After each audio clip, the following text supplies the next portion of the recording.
Biographical stories ******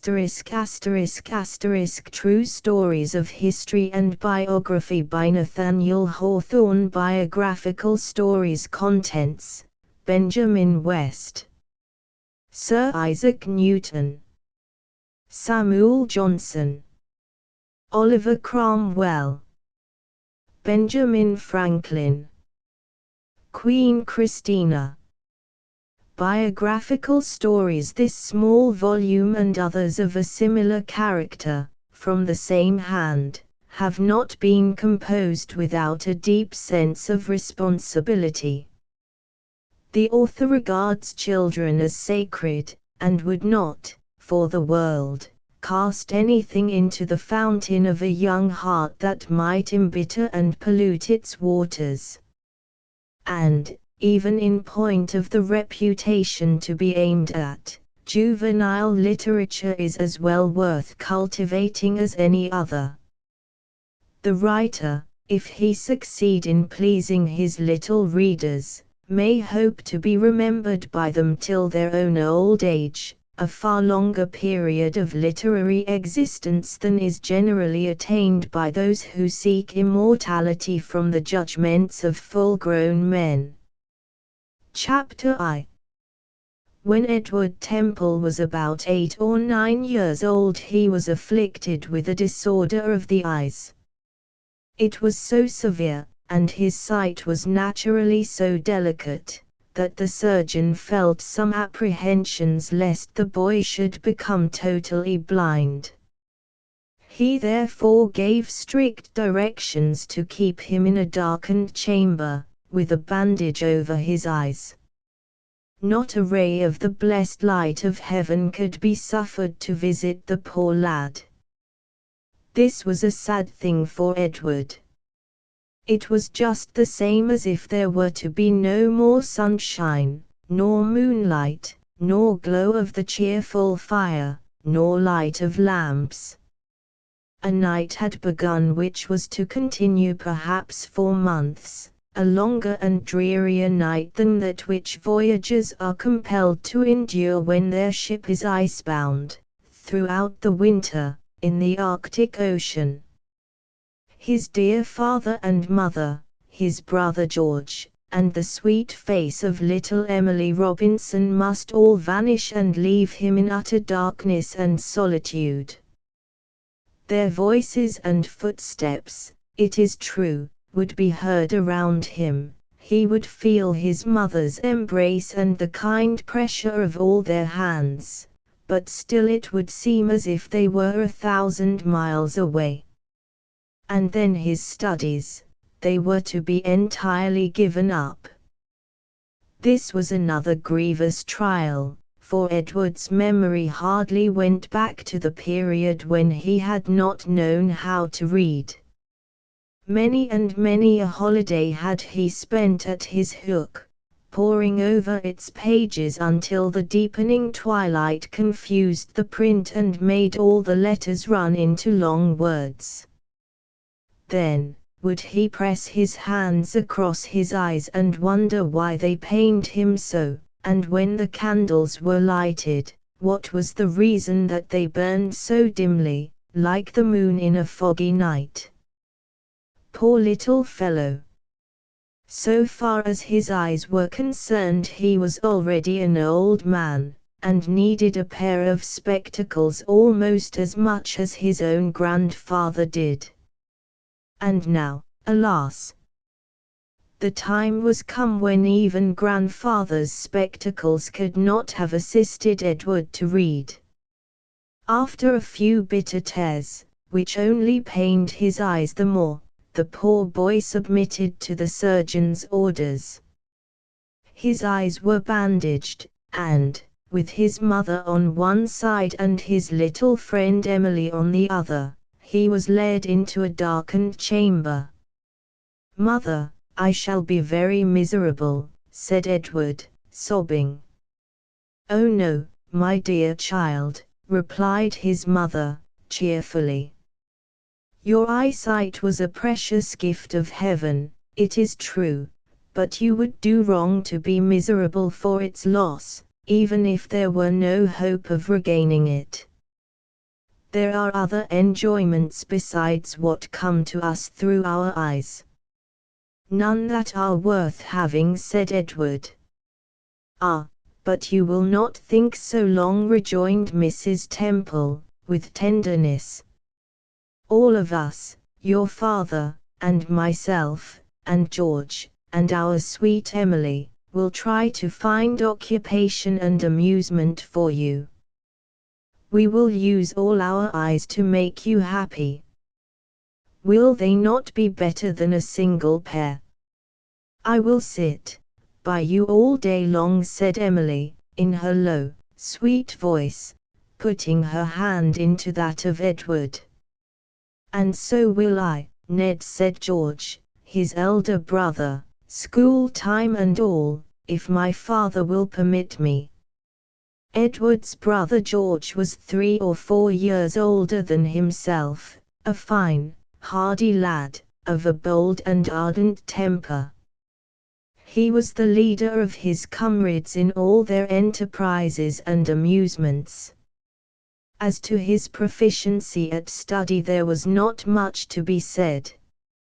He had sense and ability enough to have made himself a scholar, but found so many pleasanter things to do that he seldom took hold of a book with his whole heart.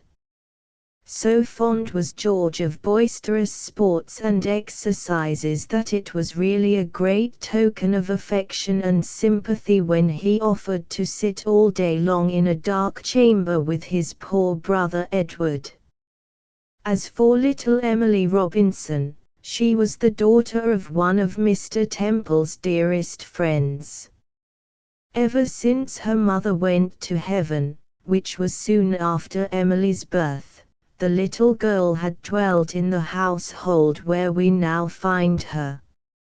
Mr. and Mrs. Temple seemed to love her as well as their own children, for they had no daughter except Emily, nor would the boys have known the blessing of a sister had not this gentle stranger come to teach them what it was. If I could show you Emily's face, with her dark hair smoothed away from her forehead, you would be pleased with her look of simplicity and loving kindness, but might think that she was somewhat too grave for a child of 7 years old. But you would not love her the less for that. So brother George and this loving little girl were to be Edward's companions and playmates while he should be kept prisoner in the dark chamber. When the first bitterness of his grief was over, he began to feel that there might be some comforts and enjoyments in life even for a boy whose eyes were covered with a bandage. I thank you, dear mother, said he, with only a few sobs, and you, Emily, and you too, George. You will all be very kind to me, I know. And my father, will not he come and see me every day? Yes, my dear boy, said Mr. Temple, for, though invisible to Edward, he was standing close beside him. I will spend some hours of every day with you. And as I have often amused you by relating stories and adventures while you had the use of your eaves, I can do the same now that you are unable to read. Will this please you, Edward? Oh, very much, replied Edward. Well, then, said his father, this evening we will begin the series of biographical stories which I promised you some time ago. Chapter 2. When evening came, Mr. Temple found Edward considerably revived in spirits and disposed to be resigned to his misfortune. Indeed, the figure of the boy, as it was dimly seen by the firelight, reclining in a well-stuffed easy-chair, looked so very comfortable that many people might have envied Han. When a man's eyes have grown old with gazing at the ways of the world, It does not seem such a terrible misfortune to have them bandaged. Little Emily Robinson sat by Edward's side with the air of an accomplished nurse. As well as the duskiness of the chamber would permit, she watched all his motions and each varying expression of his face, and tried to anticipate her patient's wishes before his tongue could utter them. Yet it was noticeable that the child manifested an indescribable awe and disquietude whenever she fixed her eyes on the bandage, for, to her simple and affectionate heart, it seemed as if her dear friend Edward was separated from her because she could not see his eyes. A friend's eyes tell us many things which could never be spoken by the tongue. George, likewise, looked awkward and confused, as stout and healthy boys are accustomed to do in the society of the sick or afflicted. Never having felt pain or sorrow, they are abashed, from not knowing how to sympathize with the sufferings of others. "Well, my dear Edward," inquired Mrs. Temple, "is your chair quite comfortable, and has your little nurse provided for all your wants? If so, your father is ready to begin his stories." "Oh, I am very well now," answered Edward, with a faint smile. "And my ears have not forsaken me, though my eyes are good for nothing. So pray, dear father, begin." It was Mr. Temple's design to tell the children a series of true stories, the incidents of which should be taken from the childhood and early life of eminent people. Thus he hoped to bring George, and Edward, and Emily into closer acquaintance with the famous persons who have lived in other times by showing that they also had been children once. Although Mr. Temple was scrupulous to relate nothing but what was founded on fact, yet he felt himself at liberty to clothe the incidents of his narrative in a new coloring, so that his auditors might understand them the better. "My first story," said he, "shall be about a painter of pictures." "Dear me," cried Edward, with a sigh. "I am afraid I shall never look at pictures any more." "We will hope for the best," answered his father. "In the meantime, you must try to see things within your own mind." Mr. Temple then began the following story: Benjamin West, born 1738, died 1820. In the year 1735 there came into the world, in the town of Springfield, Pennsylvania, a Quaker infant, from whom his parents and neighbors looked for wonderful things. A famous preacher of the Society of Friends had prophesied about little Ben, and foretold that he would be one of the most remarkable characters that had appeared on the earth since the days of William Penn. On this account the eyes of many people were fixed upon the boy. Some of his ancestors had won great renown in the old wars of England and France, but it was probably expected that Ben would become a preacher, and would convert multitudes to the peaceful doctrines of the Quakers. Friend West and his wife were thought to be very fortunate in having such a son. Little Ben lived to the ripe age of 6 years without doing anything that was worthy to be told in history. But one summer afternoon, in his 7th year, his mother put a fan into his hand and bade him keep the flies away from the face of a little babe who lay fast asleep in the cradle. She then left the room. The boy waved the fan to and fro and drove away the buzzing flies whenever they had the impertinence to come near the baby's face. When they had all flown out of the window or into distant parts of the room, he bent over the cradle and delighted himself with gazing at the sleeping infant.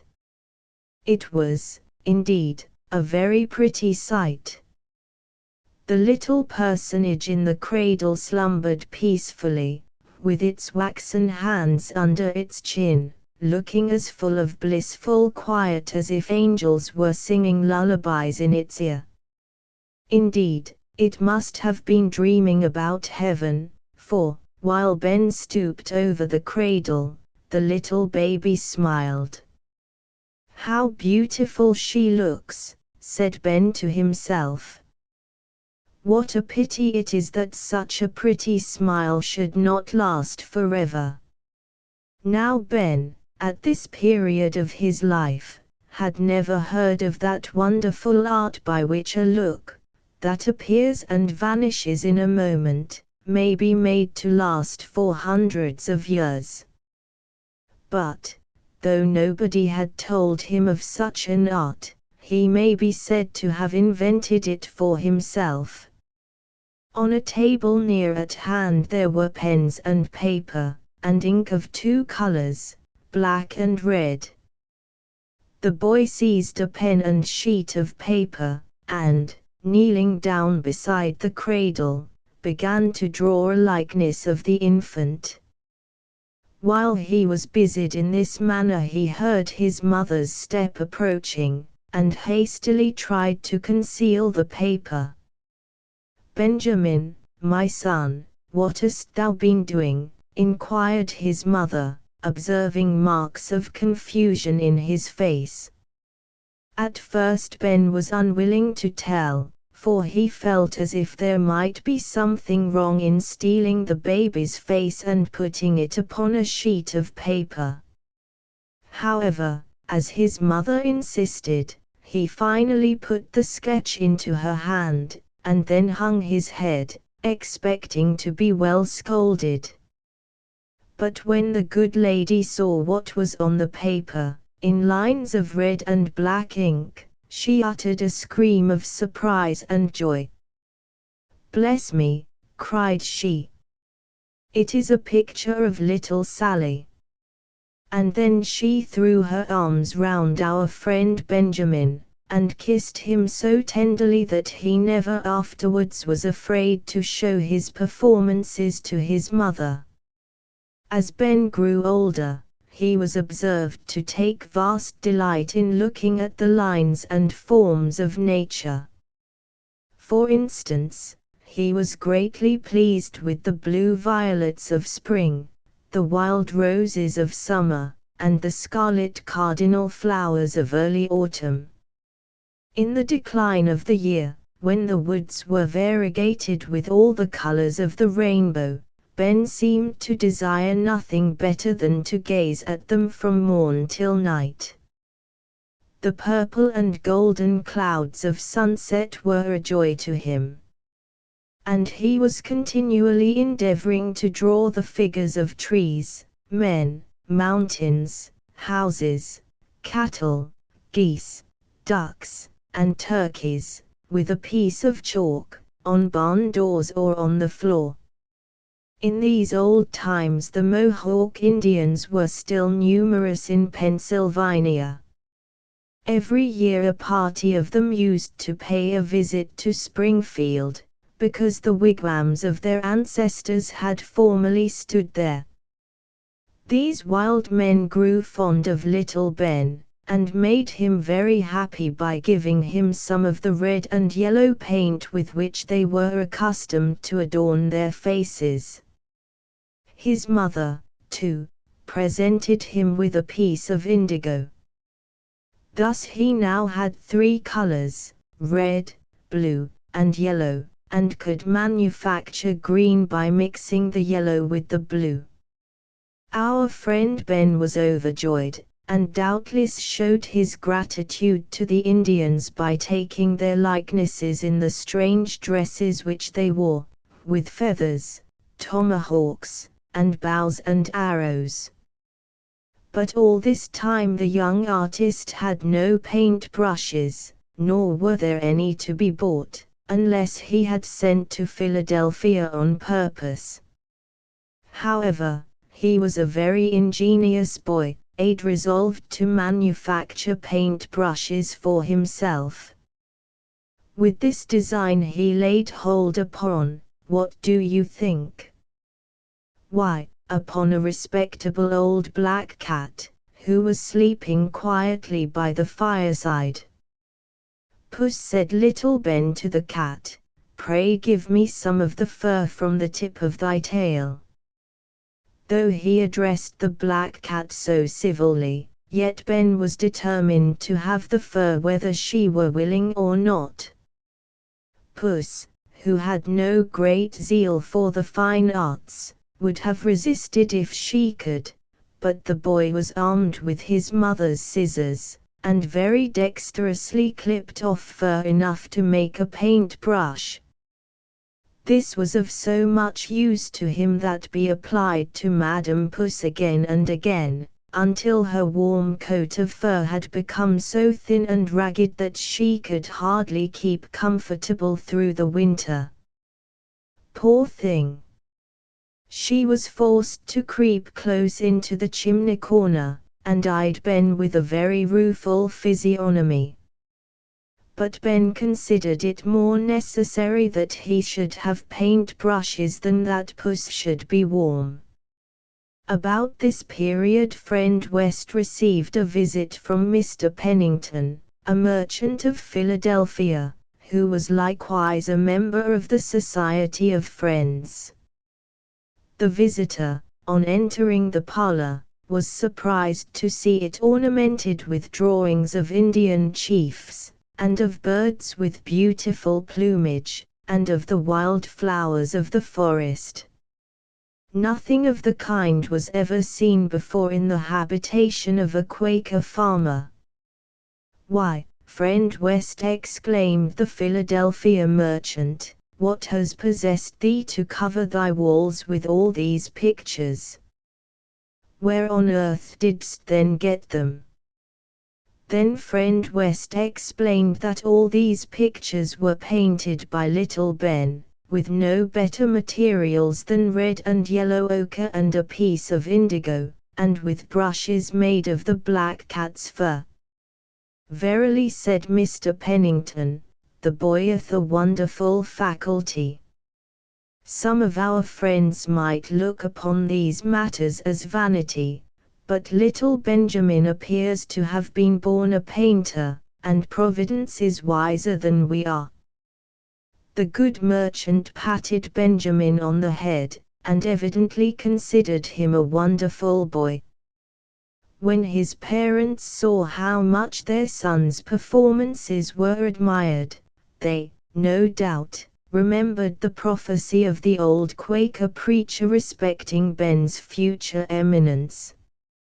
Yet they could not understand how he was ever to become a very great and useful man merely by making pictures. One evening, shortly after Mr. Pennington's return to Philadelphia, a package arrived at Springfield, directed to our little friend Ben. "What can it possibly be?" thought Ben, when it was put into his hands. "Who can have sent me such a great square package as this?" On taking off the thick brown paper which enveloped it, behold! There was a paint box, with a great many cakes of paint, and brushes of various sizes. It was the gift of good Mr. Pennington. There were likewise several squares of canvas such as artists use for painting pictures upon, and, in addition to all these treasures, some beautiful engravings of landscapes. These were the first pictures that Ben had ever seen, except those of his own drawing. What a joyful evening was this for the little artist! At bedtime he put the paint box under his pillow, and got hardly a wink of sleep, for, all night long, his fancy was painting pictures in the darkness. In the morning he hurried to the garret, and was seen no more till the dinner hour, nor did he give himself time to eat more than a mouthful or two of food before he hurried back to the garret again. The next day, and the next, he was just as busy as ever, until at last his mother thought it time to ascertain what he was about. She accordingly followed him to the garret. On opening the door, the first object that presented itself to her eyes was our friend Benjamin, giving the last touches to a beautiful picture. He had copied portions of 2 of the engravings, and made one picture out of both, with such admirable skill that it was far more beautiful than the originals. The grass, the trees, the water, the sky, and the houses were all painted in their proper colors. There, too, were the sunshine and the shadow, looking as natural as life. "My dear child, thou hast done wonders," cried his mother. The good lady was in an ecstasy of delight. And well might she be proud of her boy, for there were touches in this picture which old artists, who had spent a lifetime in the business, need not have been ashamed of. Many a year afterwards, this wonderful production was exhibited at the Royal Academy in London. When Benjamin was quite a large lad he was sent to school at Philadelphia.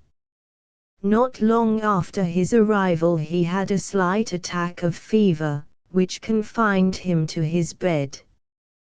The light, which would otherwise have disturbed him, was excluded from his chamber by means of closed wooden shutters.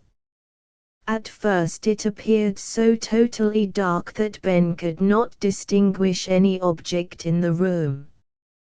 By degrees, however, his eyes became accustomed to the scanty light. He was lying on his back, looking up towards the ceiling, when suddenly he beheld the dim apparition of a white cow moving slowly over his head. Ben started, and rubbed his eyes in the greatest amazement. "What can this mean?" thought he. The white cow disappeared, and next came several pigs, which trotted along the ceiling and vanished into the darkness of the chamber. So lifelike did these grunters look that Ben almost seemed to hear them squeak. "Well, this is very strange," said Ben to himself. When the people of the house came to see him, Benjamin told them of the marvelous circumstance which had occurred. But they would not believe him. "Benjamin, thou art surely out of thy senses," cried they. "How is it possible that a white cow and a litter of pigs should be visible on the ceiling of a dark chamber?" Ben, however, had great confidence in his own eyesight, and was determined to search the mystery to the bottom. For this purpose, when he was again left alone, he got out of bed and examined the window shutters. He soon perceived a small chink in one of them, through which a ray of light found its passage and rested upon the ceiling.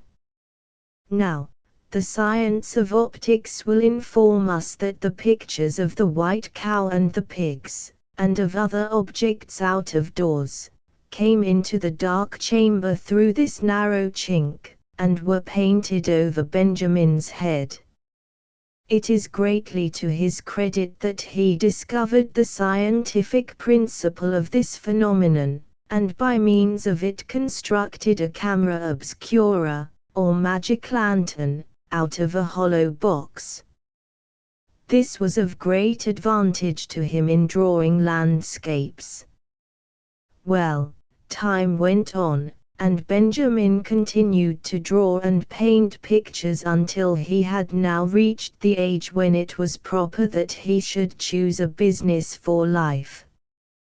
His father and mother were in considerable perplexity about him.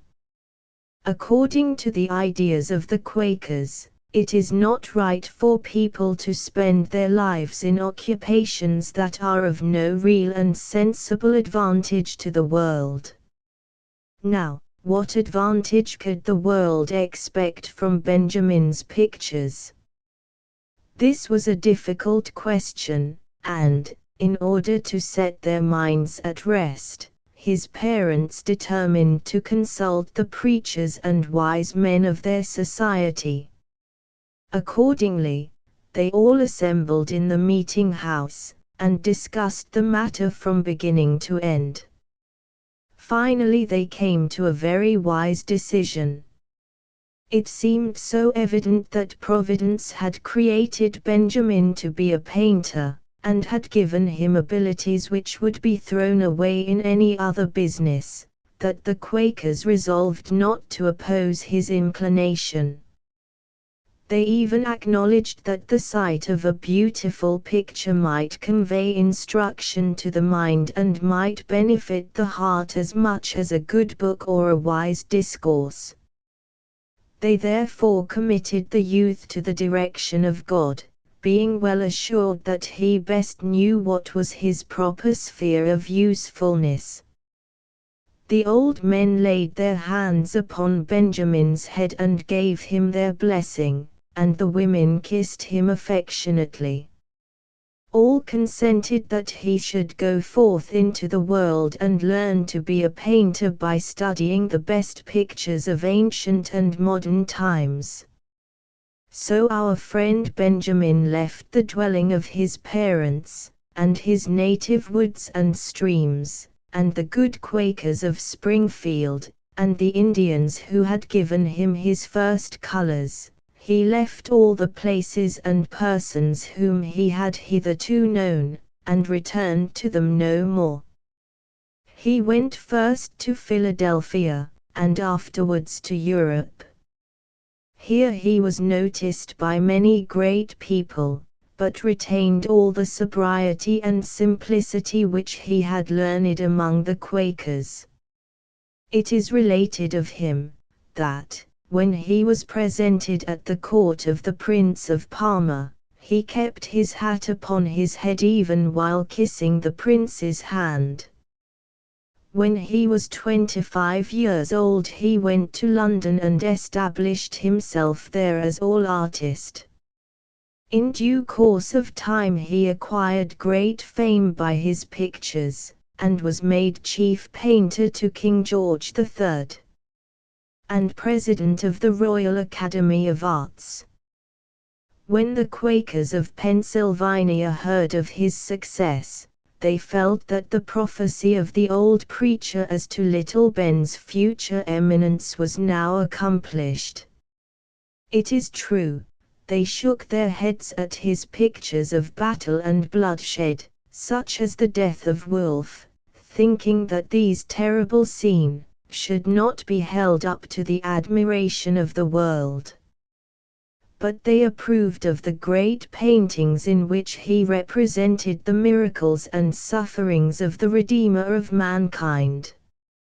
King George employed him to adorn a large and beautiful chapel at Windsor Castle with pictures of these sacred subjects. He likewise painted a magnificent picture of Christ healing the sick, which he gave to the hospital at Philadelphia.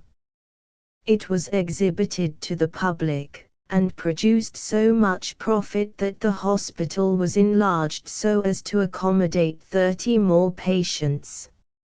If Benjamin West had done no other good deed than this, yet it would have been enough to entitle him to an honorable remembrance forever. At this very day there are 30 poor people in the hospital who owe all their comforts to that same picture. We shall mention only a single incident more.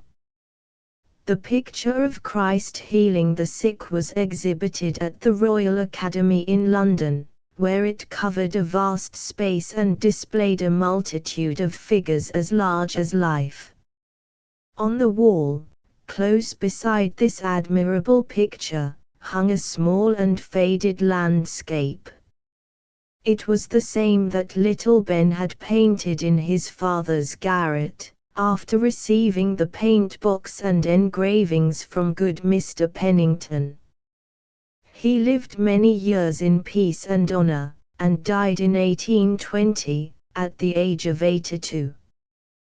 The story of his life is almost as wonderful as a fairy tale, for there are few stranger transformations than that of a little unknown Quaker boy, in the wilds of America, into the most distinguished English painter of his day. Let us each make the best use of our natural abilities as Benjamin West did, and, with the blessing of Providence, we shall arrive at some good end. As for fame, it is but little matter whether we acquire it or not. "Thank you for the story, my dear father," said Edward, when it was finished. "Do you know that it seems as if I could see things without the help of my eyes? While you were speaking I have seen little Bert, and the baby in its cradle, and the Indians, and the white cow, and the pigs, and kind Mr. Pennington, and all the good old Quakers, almost as plainly as if they were in this very room." "It is because your attention was not disturbed by outward objects," replied Mr. Temple. "People, when deprived of sight, often have more vivid ideas than those who possess the perfect use of their eyes. I will venture to say that George has not attended to the story quite so closely." "No, indeed," said George, "but it was a very pretty story for all that. How I should have laughed to see Ben making a paintbrush out of the black cat's tail.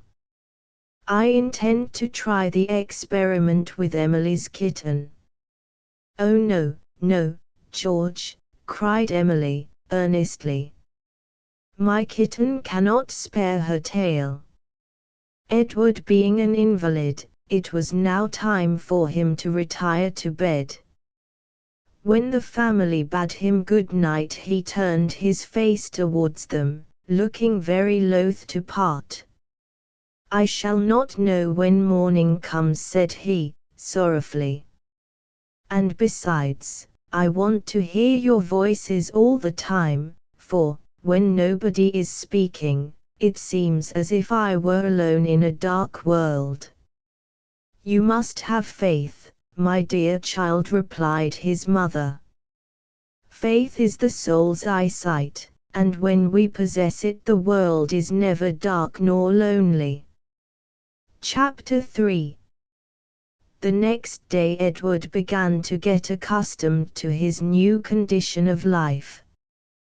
Once, indeed, when his parents were out of the way and only Emily was left to take care of him, he could not resist the temptation to thrust aside the bandage and peep at the anxious face of his little nurse.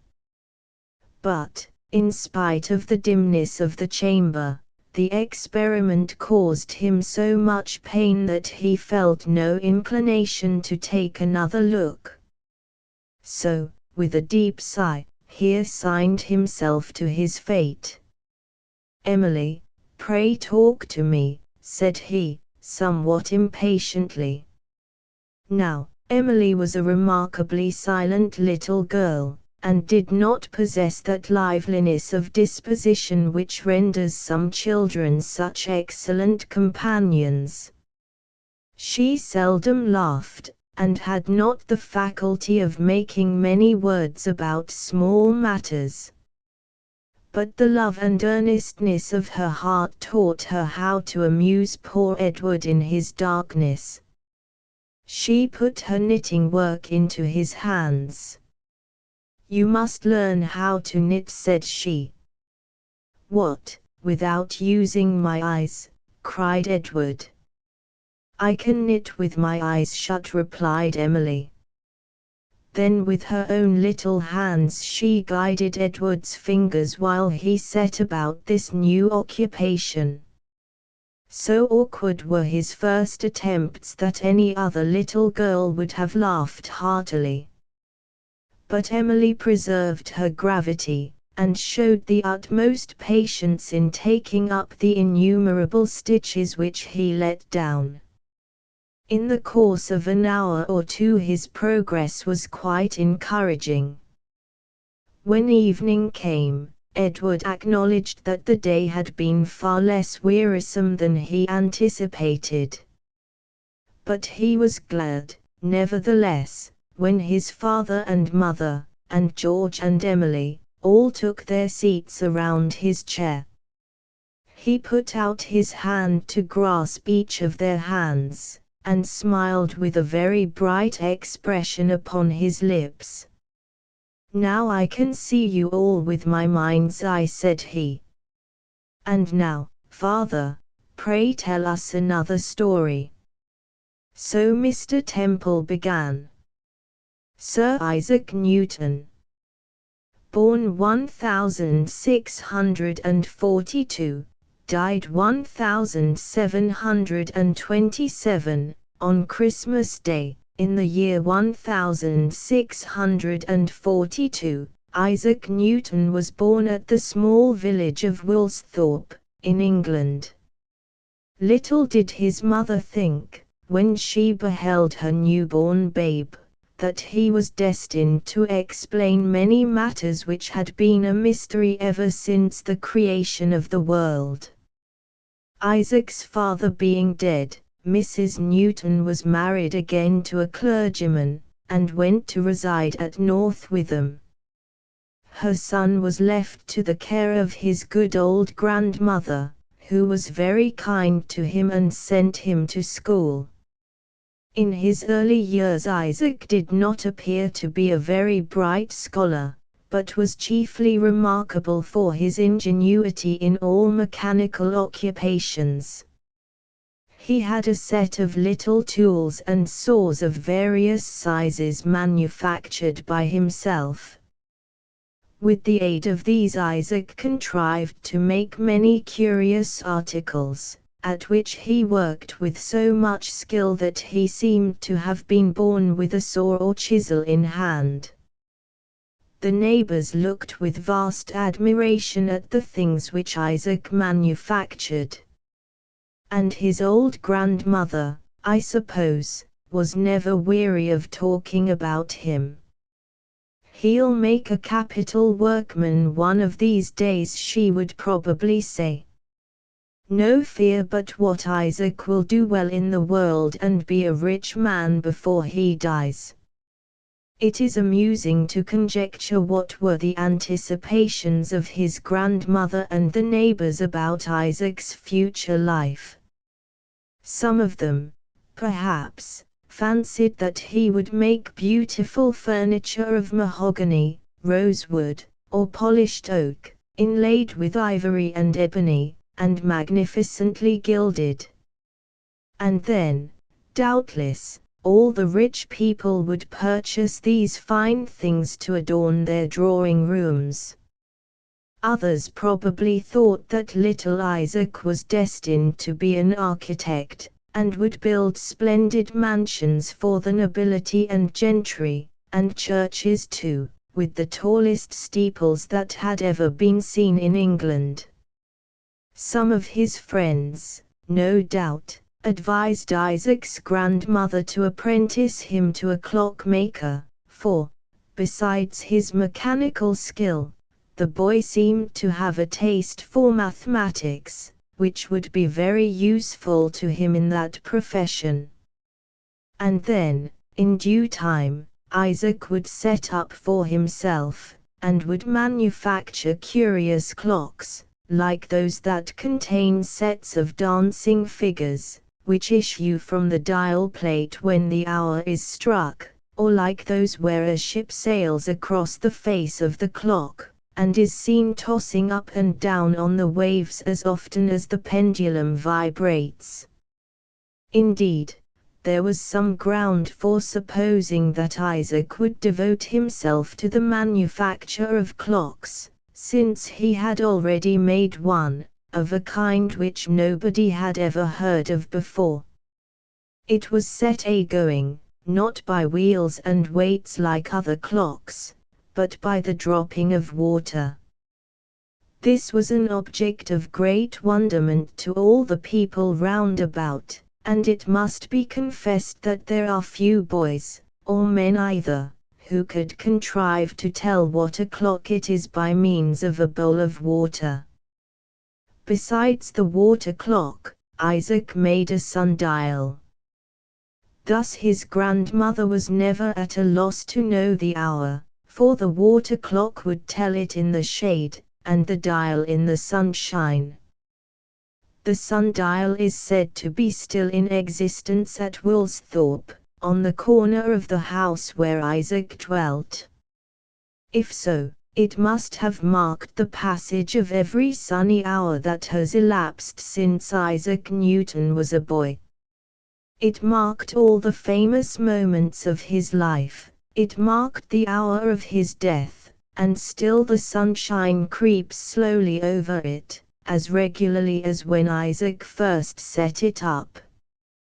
Yet we must not say that the sundial has lasted longer than its maker, for Isaac Newton will exist long after the dial, yes, and long after the sun itself shall have crumbled to decay. Isaac possessed a wonderful faculty of acquiring knowledge by the simplest means. For instance, what method do you suppose he took to find out the strength of the wind? You will never guess how the boy could compel that unseen, inconstant, and ungovernable wonder, the wind, to tell him the measure of its strength. Yet nothing can be more simple. He jumped against the wind, and by the length of his jump he could calculate the force of a gentle breeze, a brisk gale, or a tempest. Thus, even in his boyish sports, he was continually searching out the secrets of philosophy. Not far from his grandmother's residence there was a windmill which operated on a new plan. Isaac was in the habit of going thither frequently, and would spend whole hours in examining its various parts. While the mill was at rest he pried into its internal machinery. When its broad sails were set in motion by the wind, he watched the process by which the millstones were made to revolve and crush the grain that was put into the hopper. After gaining a thorough knowledge of its construction he was observed to be unusually busy with his tools. It was not long before his grandmother and all the neighborhood knew what Isaac had been about. He had constructed a model of the windmill. Though not so large, I suppose, as one of the box traps which boys set to catch squirrels, yet every part of the mill and its machinery was complete. Its little sails were neatly made of linen, and whirled round very swiftly when the mill was placed in a draught of air. Even a puff of wind from Isaac's mouth or from a pair of bellows was sufficient to set the sails in motion. And, what was most curious, if a handful of grains of wheat were put into the little hopper, they would soon be converted into snow-white flour. Isaac's playmates were enchanted with his new windmill. They thought that nothing so pretty and so wonderful had ever been seen in the whole world. But, Isaac said one of them, "You have forgotten one thing that belongs to a mill."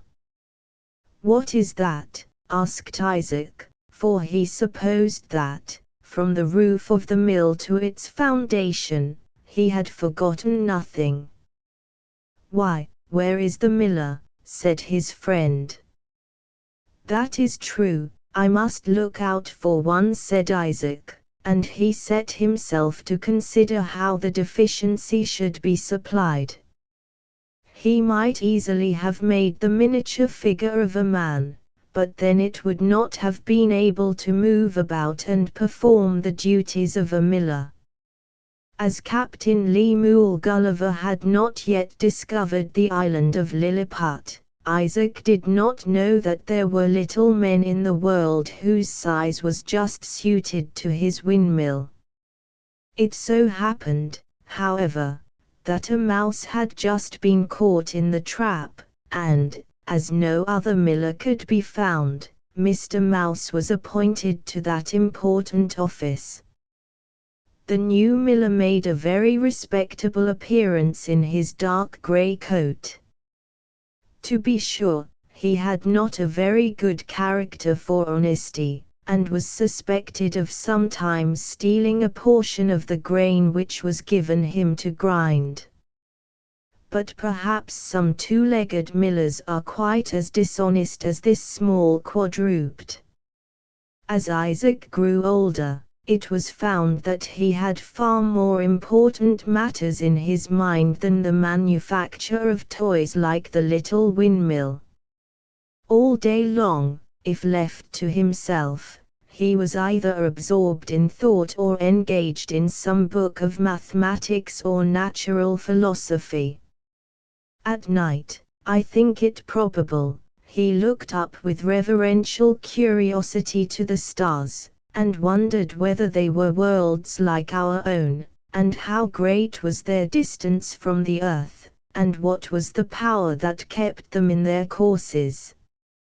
Perhaps, even so early in life, Isaac Newton felt a presentiment that he should be able, hereafter, to answer all these questions. When Isaac was 14 years old, his mother's second husband being now dead, she wished her son to leave school and assist her in managing the farm at Woolsthorpe. For a year or two, therefore, he tried to turn his attention to farming.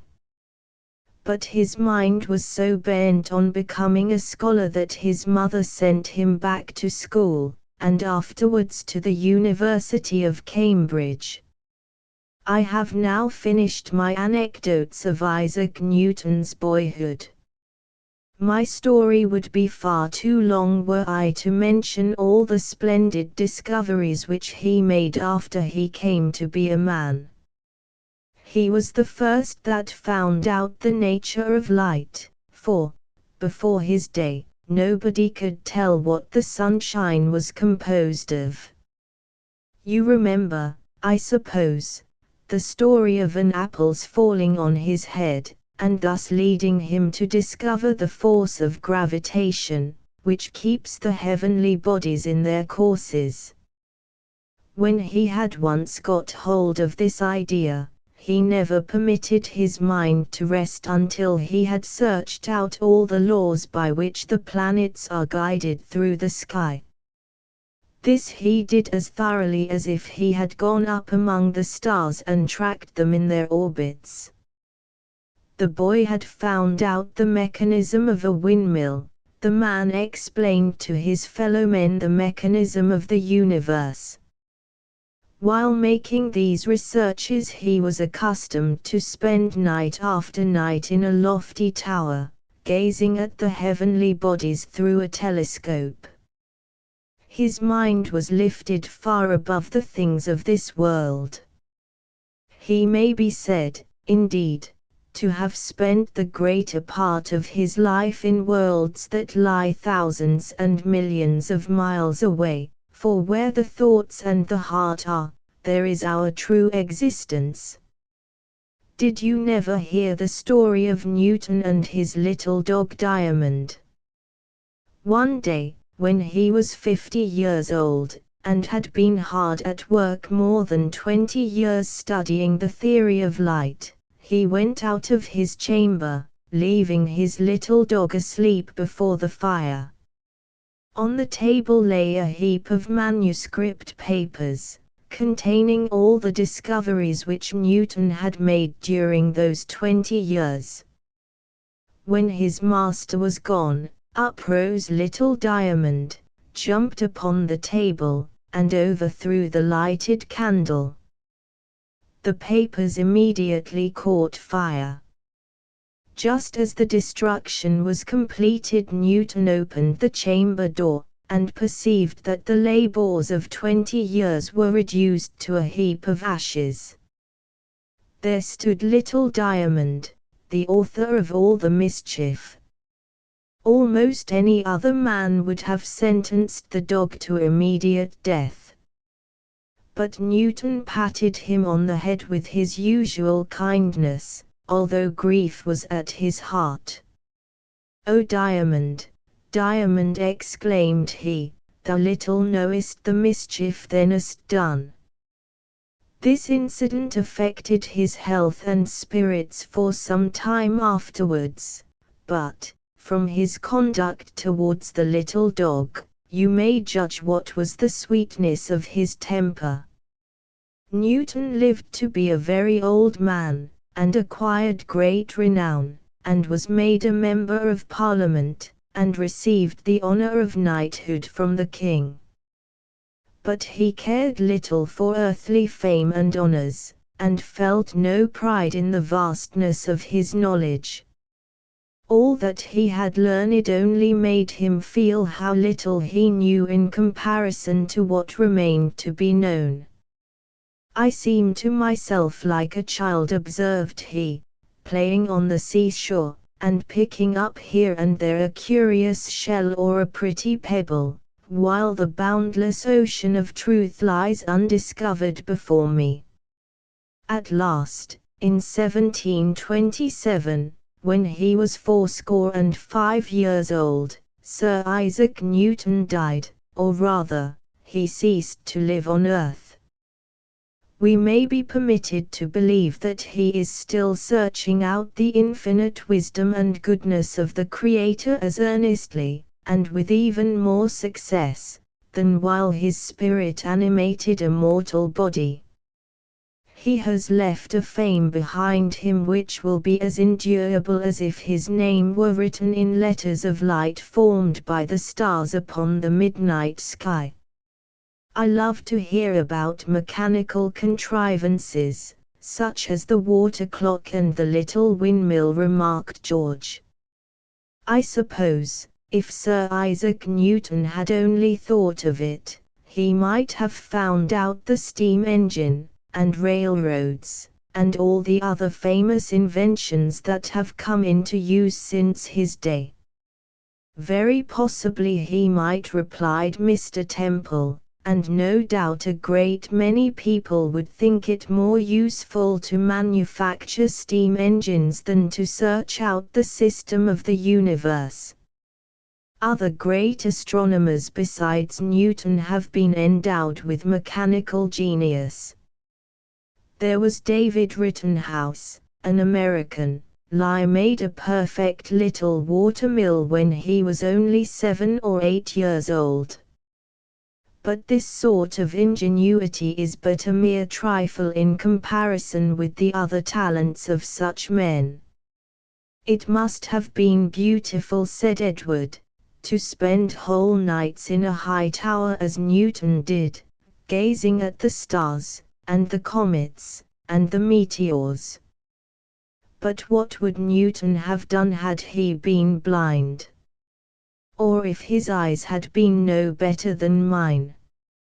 Why, even then, my dear child, observed Mrs. Temple, he would have found out some way of enlightening his mind and of elevating his soul. But come, little Emily is waiting to bid you good night. You must go to sleep and dream of seeing all our faces. But how sad it will be when I awake, murmured Edward. Chapter 4 In the course of the next day the harmony of our little family was disturbed by something like a quarrel between George and Edward. The former, though he loved his brother dearly, had found it quite too great a sacrifice of his own enjoyments to spend all his playtime in a darkened chamber. Edward, on the other hand, was inclined to be despotic. He felt as if his bandaged eyes entitled him to demand that everybody who enjoyed the blessing of sight should contribute to his comfort and amusement. He therefore insisted that George, instead of going out to play at football, should join with himself and Emily in a game of questions and answers. George resolutely refused, and ran out of the house. He did not revisit Edward's chamber till the evening, when he stole in, looking confused, yet somewhat sullen, and sat down beside his father's chair. It was evident, by a motion of Edward's head and a slight trembling of his lips, that he was aware of George's entrance, though his footsteps had been almost inaudible. Emily, with her serious and earnest little face, looked from one to the other, as if she longed to be a messenger of peace between them. Mr. Temple, without seeming to notice any of these circumstances, began a story. Samuel Johnson, born 1709, died 1784. Sam, said Mr. Michael Johnson, of Lichfield, one morning, "I am very feeble and ailing today. You must go to Uttoxeter in my stead, and tend the bookstall in the market-place there." This was spoken above 100 years ago, by an elderly man, who had once been a thriving bookseller at Lichfield, in England. Being now in reduced circumstances, he was forced to go every market day and sell books at a stall, in the neighbouring village of Uttoxeter. His son, to whom Mr. Johnson spoke, was a great boy, of very singular aspect. He had an intelligent face, but it was seamed and distorted by a scrofulous humour, which affected his eyes so badly that sometimes he was almost blind. Owing to the same cause his head would often shake with a tremulous motion as if he were afflicted with the palsy. When Sam was an infant, the famous Queen Anne had tried to cure him of this disease by laying her royal hands upon his head. But though the touch of a king or queen was supposed to be a certain remedy for scrofula, it produced no good effect upon Sam Johnson. At the time which we speak of, the poor lad was not very well dressed, and wore shoes from which his toes peeped out, for his old father had barely the means of supporting his wife and children. But, poor as the family were, young Sam Johnson had as much pride as any nobleman's son in England. The fact was, he felt conscious of uncommon sense and ability, which, in his own opinion, entitled him to great respect from the world. Perhaps he would have been glad if grown people had treated him as reverentially as his schoolfellows did. 3 of them were accustomed to come for him every morning, and while he sat upon the back of one, the 2 others supported him on each side, and thus he rode to school in triumph. Being a personage of so much importance, Sam could not bear the idea of standing all day in Uttoxeter market offering books to the rude and ignorant country people. Doubtless he felt the more reluctant on account of his shabby clothes, and the disorder of his eyes, and the tremulous motion of his head. When Mr. Michael Johnson spoke, Sam pouted and made an indistinct grumbling in his throat. Then he looked his old father in the face and answered him loudly and deliberately. "Sir," said he, "I will not go to Uttoxeter market." Mr. Johnson had seen a great deal of the lad's obstinacy ever since his birth, and while Sam was younger, the old gentleman had probably used the rod whenever occasion seemed to require. But he was now too feeble and too much out of spirits to contend with this stubborn and violent-tempered boy. He therefore gave up the point at once, and prepared to go to Uttoxeter himself. "Well, Sam," said Mr. Johnson, as he took his hat and staff, "if for the sake of your foolish pride you can suffer your poor sick father to stand all day in the noise and confusion of the market when he ought to be in his bed, I have no more to say.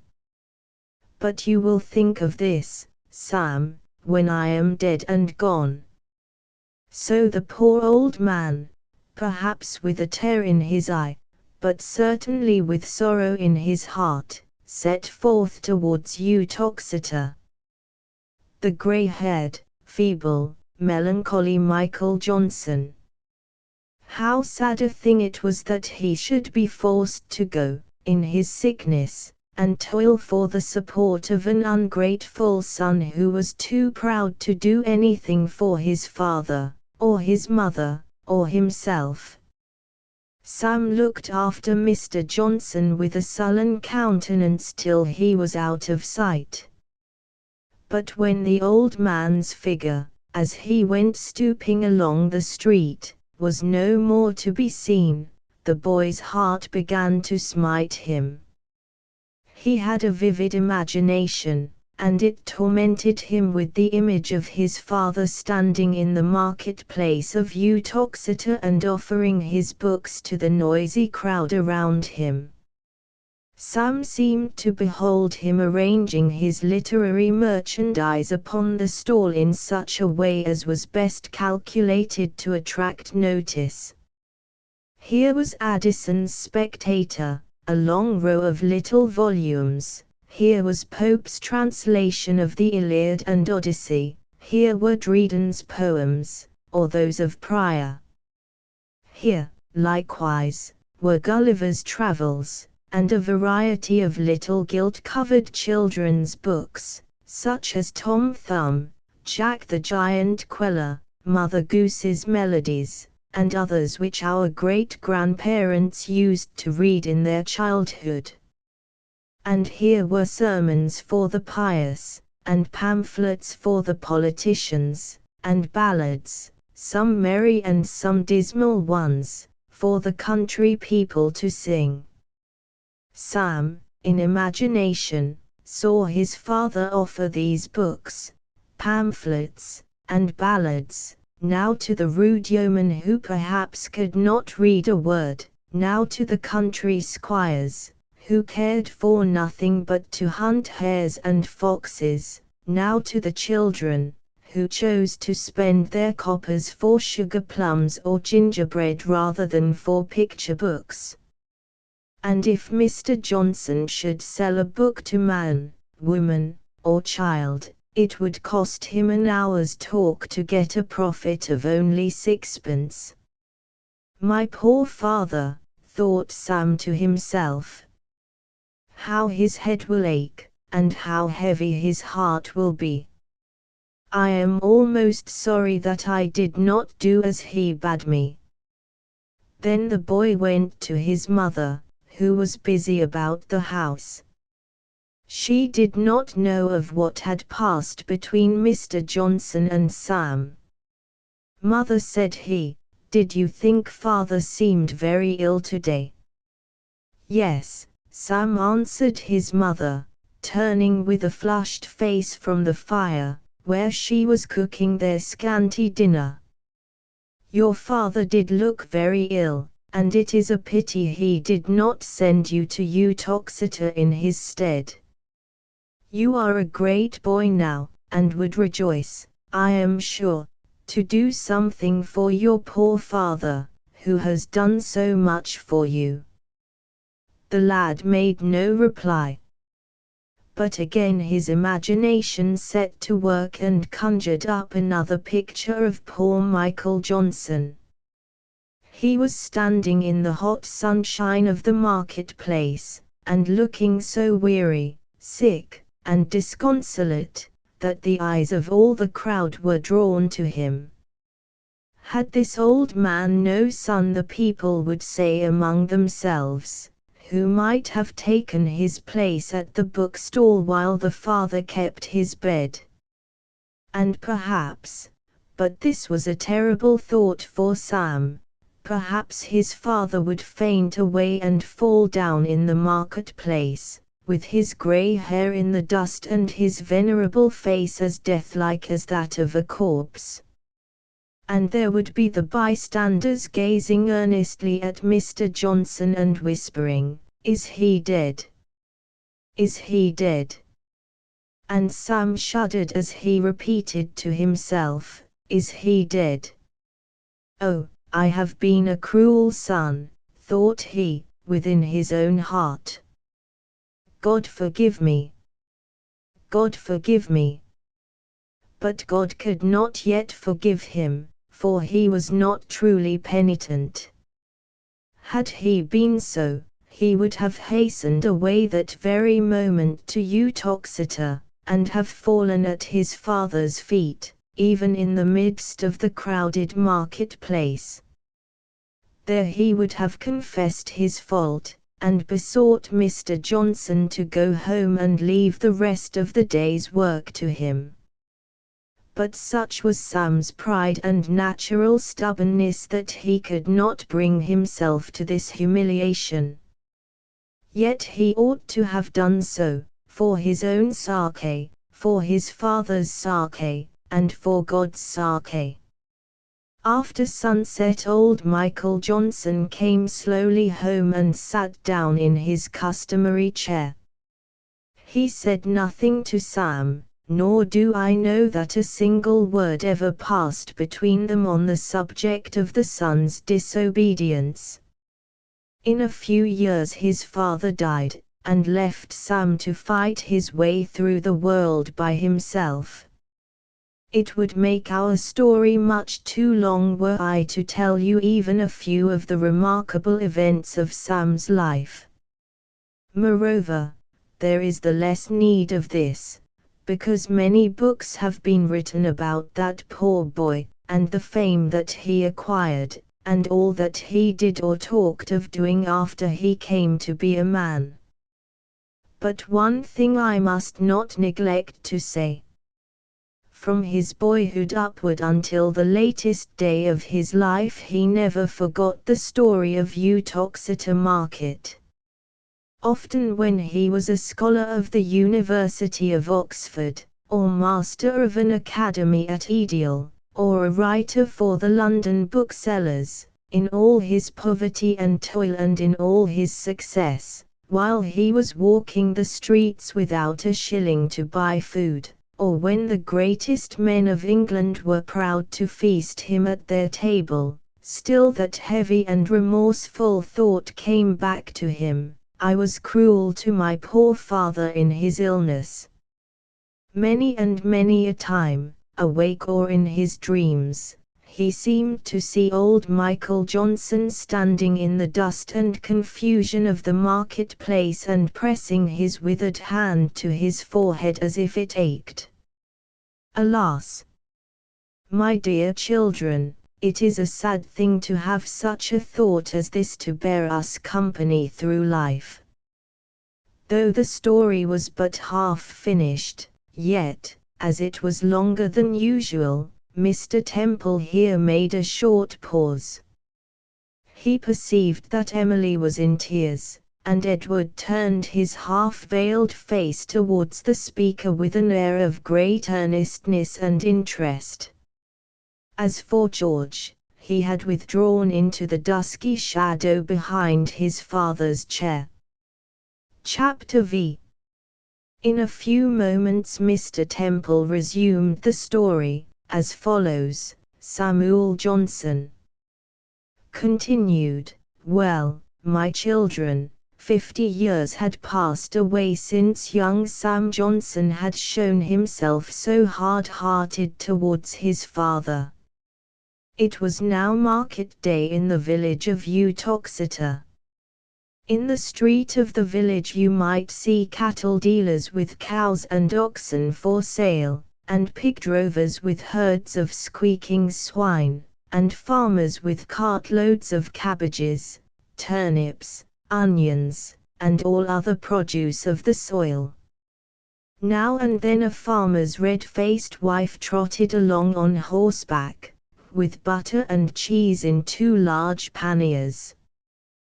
The people of the village, with country squires, and other visitors from the neighborhood, walked hither and thither, trading, jesting, quarreling, and making just such a bustle as their fathers and grandfathers had made half a century before. In one part of the street there was a puppet show with a ridiculous Merry Andrew, who kept both grown people and children in a roar of laughter.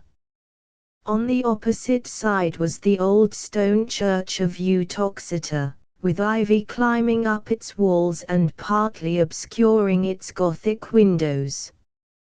There was a clock in the grey tower of the ancient church, and the hands on the dial plate had now almost reached the hour of noon. At this busiest hour of the market a strange old gentleman was seen making his way among the crowd. He was very tall and bulky, and wore a brown coat and small clothes, with black worsted stockings and buckled shoes. On his head was a 3-cornered hat, beneath which a bushy grey wig thrust itself out, all in disorder. The old gentleman elbowed the people aside, and forced his way through the midst of them with a singular kind of gait, rolling his body hither and thither, so that he needed twice as much room as any other person there. "Make way, sir," he would cry out, in a loud, harsh voice, when somebody happened to interrupt his progress. "Sir, you intrude your person into the public thoroughfare." "What a queer old fellow this is," muttered the people among themselves, hardly knowing whether to laugh or to be angry. But when they looked into the venerable stranger's face, not the most thoughtless among them dared to offer him the least impertinence. Though his features were scarred and distorted with the scrofula, and though his eyes were dim and bleared, yet there was something of authority and wisdom in his look, which impressed them all with awe. So they stood aside to let him pass, and the old gentleman made his way across the market-place, and paused near the corner of the ivy-mantled church. Just as he reached it the clock struck 12.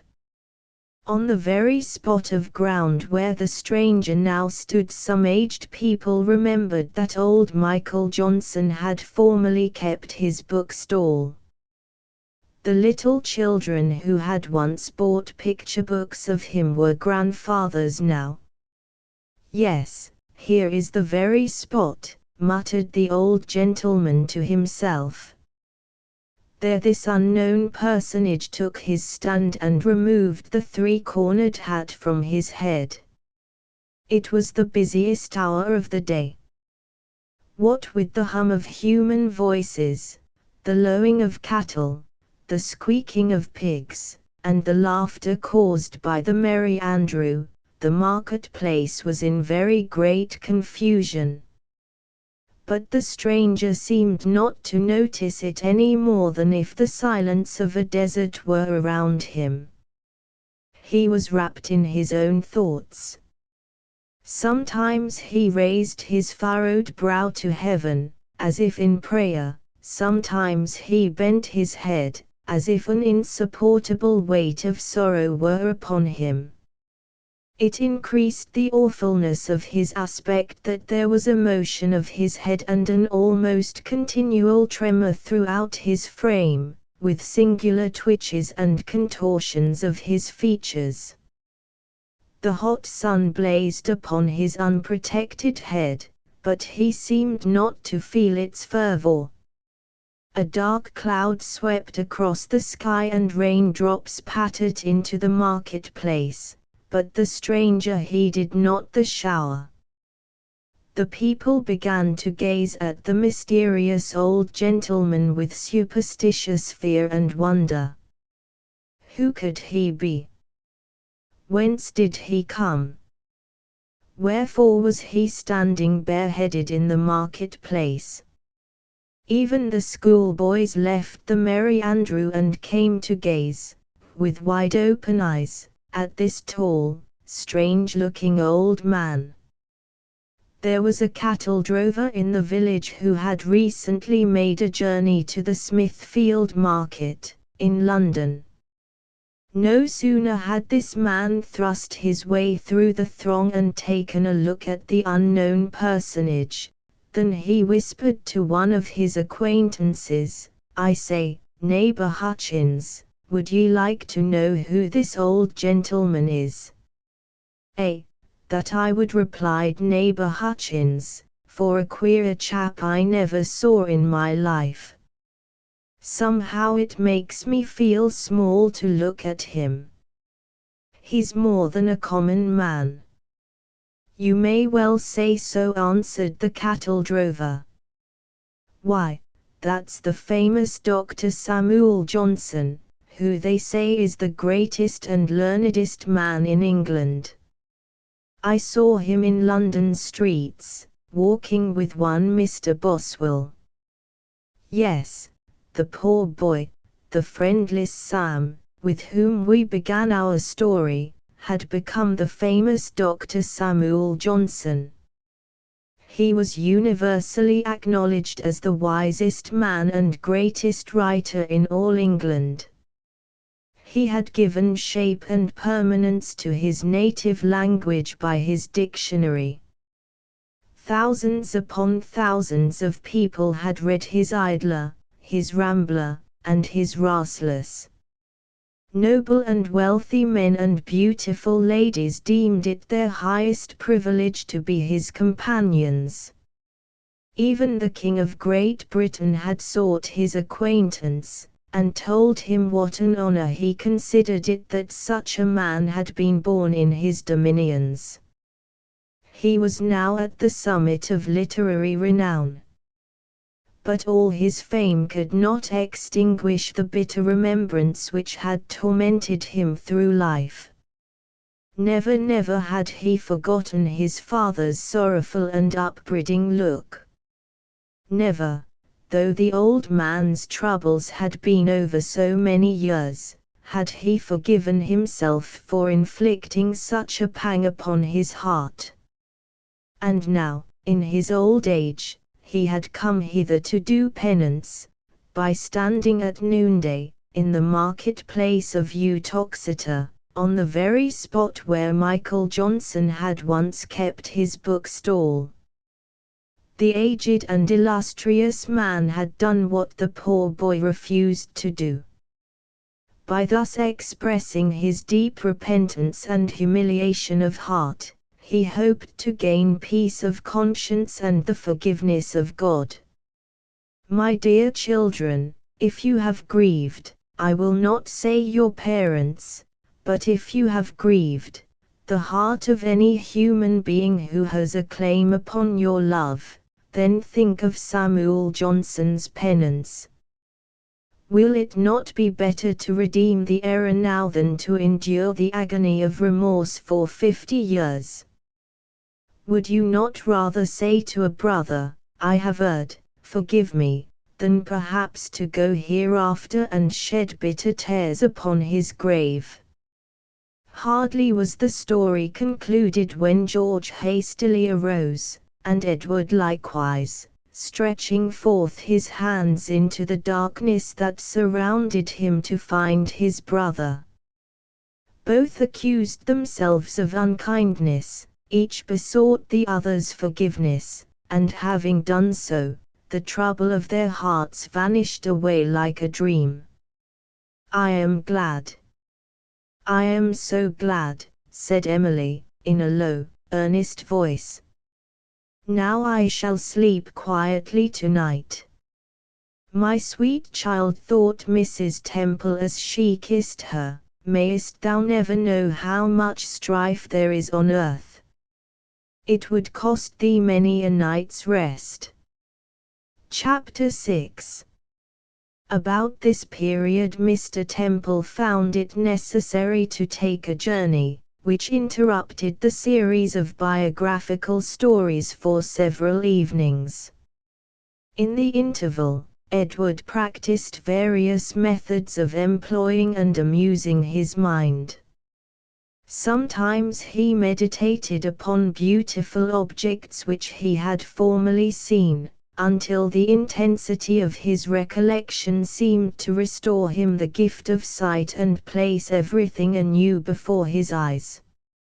Sometimes he repeated verses of poetry which he did not know to be in his memory until he found them there just at the time of need. Sometimes he attempted to solve arithmetical questions which had perplexed him while at school.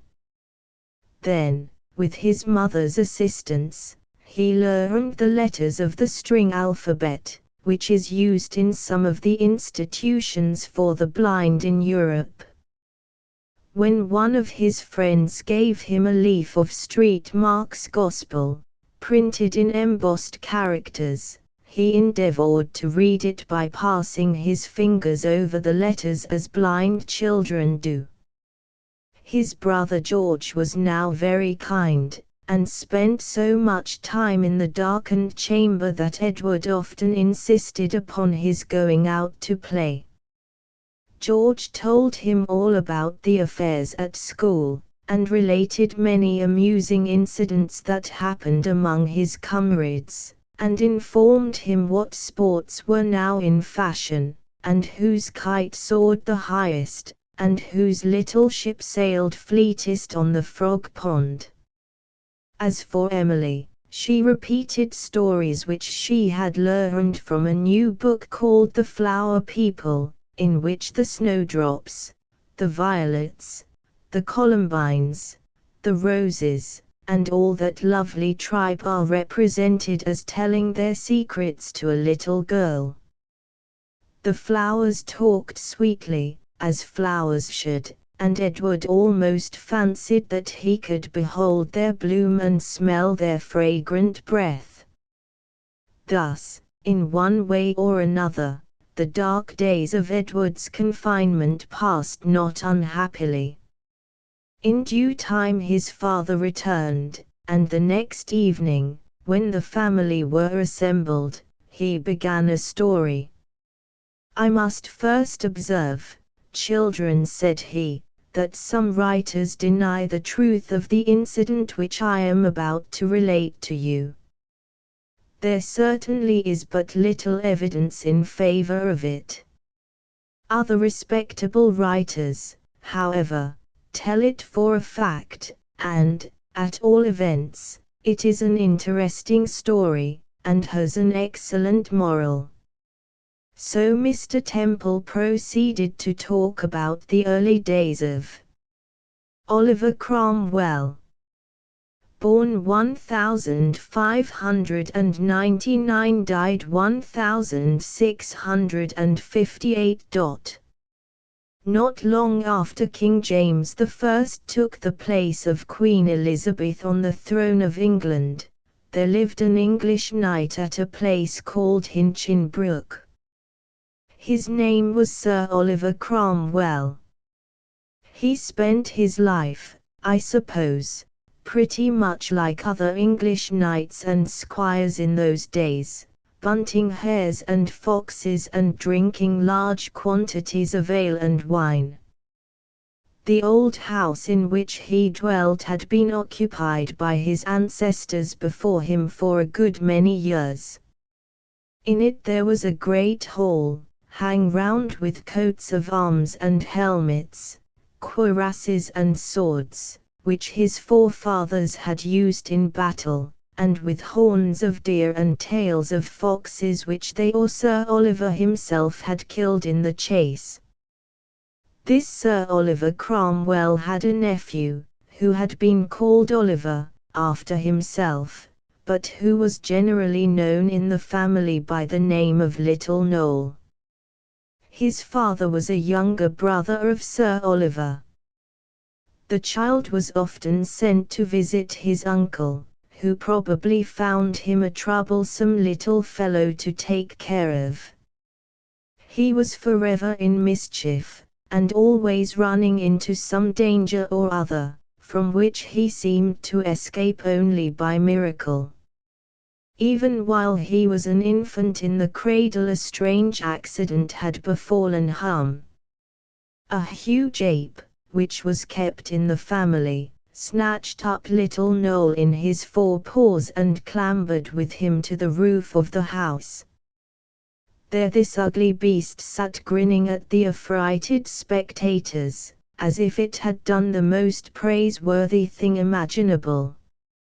Fortunately, however, he brought the child safe down again, and the event was afterwards considered an omen that Noel would reach a very elevated station in the world. One morning, when Noel was 5 or 6 years old, a royal messenger arrived at Hinchinbrook with tidings that King James was coming to dine with Sir Oliver Cromwell. This was a high honour, to be sure, but a very great trouble, for all the lords and ladies, knights, squires, guards and yeomen, who waited on the king, were to be feasted as well as himself, and more provisions would be eaten and more wine drunk in that one day than generally in a month. However, Sir Oliver expressed much thankfulness for the king's intended visit, and ordered his butler and cook to make the best preparations in their power.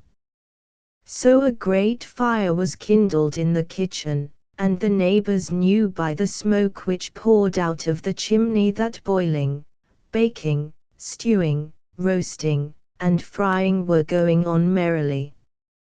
By and by the sound of trumpets was heard approaching nearer and nearer. A heavy, old-fashioned coach, surrounded by guards on horseback, drove up to the house. Sir Oliver, with his hat in his hand, stood at the gate to receive the king. His Majesty was dressed in a suit of green not very new. He had a feather in his hat and a triple ruff round his neck, and over his shoulder was slung a hunting horn instead of a sword. Altogether he had not the most dignified aspect in the world, but the spectators gazed at him as if there was something superhuman and divine in his person. They even shaded their eyes with their hands, as if they were dazzled by the glory of his countenance. "How are ye, man?" cried King James, speaking in a Scotch accent, for Scotland was his native country. "By my crown, Sir Oliver, but I am glad to see ye." The good knight thanked the king, at the same time kneeling down while his Majesty alighted. When King James stood on the ground, he directed Sir Oliver's attention to a little boy who had come with him in the coach. He was 6 or 7 years old, and wore a hat and feather, and was more richly dressed than the king himself. Though by no means an ill-looking child, he seemed shy, or even sulky, and his cheeks were rather pale, as if he had been kept moping within doors, instead of being sent out to play in the sun and wind. "I have brought my son Charlie to see ye," said the king. "I hope, Sir Oliver, ye have a son of your own to be his playmate." Sir Oliver Cromwell made a reverential bow to the little prince, whom one of the attendants had now taken out of the coach. It was wonderful to see how all the spectators, even the aged men with their grey beards, humbled themselves before this child. They bent their bodies till their beards almost swept the dust. They looked as if they were ready to kneel down and worship him. The poor little prince! From his earliest infancy not a soul had dared to contradict him. Everybody around him had acted as if he were a superior being, so that, of course, he had imbibed the same opinion of himself. He naturally supposed that the whole kingdom of Great Britain and all its inhabitants had been created solely for his benefit and amusement. This was a sad mistake, and it cost him dear enough after he had ascended his father's throne. "What a noble little prince he is!" exclaimed Sir Oliver, lifting his hands in admiration. "No, please your Majesty, I have no son to be the playmate of His Royal Highness, but there is a nephew of mine somewhere about the house. He is near the prince's age, and will be but too happy to wait upon His Royal Highness." "Send for him, man, send for him," said the king. But, as it happened, there was no need of sending for Master Noel. While King James was speaking, a rugged, bold-faced, sturdy little urchin thrust himself through the throng of courtiers and attendants and greeted the prince with a broad stare. His doublet and hose, which had been put on new and clean in honor of the king's visit, were already soiled and torn with the rough play in which he had spent the morning. He looked no more abashed than if King James were his uncle and the prince one of his customary playfellows. This was little Noel himself. "Here, please your Majesty, is my nephew," said Sir Oliver, somewhat ashamed of Noel's appearance and demeanor.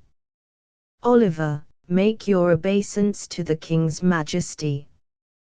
The boy made a pretty respectful obeisance to the king, for in those days children were taught to pay reverence to their elders.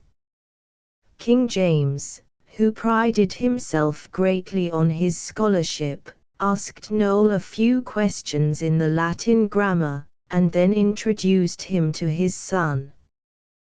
The little prince, in a very grave and dignified manner, extended his hand, not for Noel to shake, but that he might kneel down and kiss it. "Nephew," said Sir Oliver, "pay your duty to the prince." "I owe him no duty," cried Noel, thrusting aside the prince's hand with a rude laugh. "Why should I kiss that boy's hand?" All the courtiers were amazed and confounded, and Sir Oliver the most of all. But the king laughed heartily, saying, that little Noel had a stubborn English spirit, and that it was well for his son to learn betimes what sort of a people he was to rule over. So King James and his train entered the house, and the prince, with Noel and some other children, was sent to play in a separate room while His Majesty was at dinner. The young people soon became acquainted, for boys, whether the sons of monarchs or of peasants, all like play, and are pleased with one another's society. What games they diverted themselves with I cannot tell. Perhaps they played at ball, perhaps at blind man's buff, perhaps at leapfrog, perhaps at prison bars. Such games have been in use for hundreds of years, and princes as well as poor children have spent some of their happiest hours in playing at them. Meanwhile King James and his nobles were feasting with Sir Oliver in the great hall.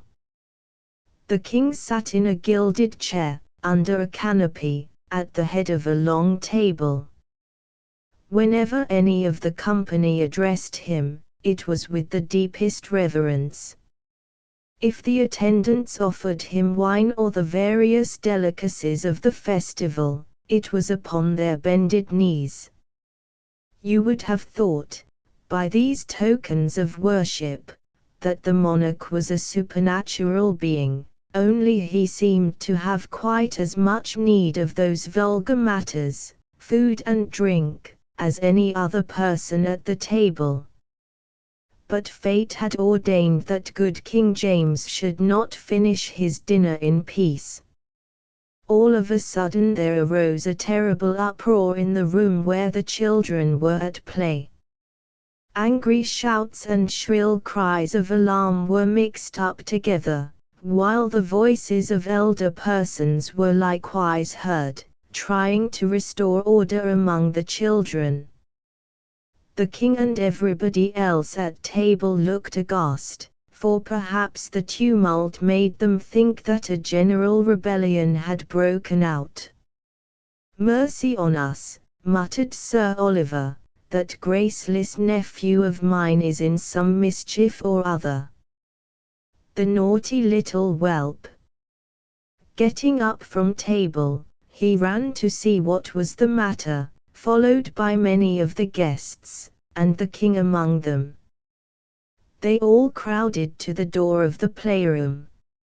On looking in, they beheld the little Prince Charles, with his rich dress all torn and covered with the dust of the floor.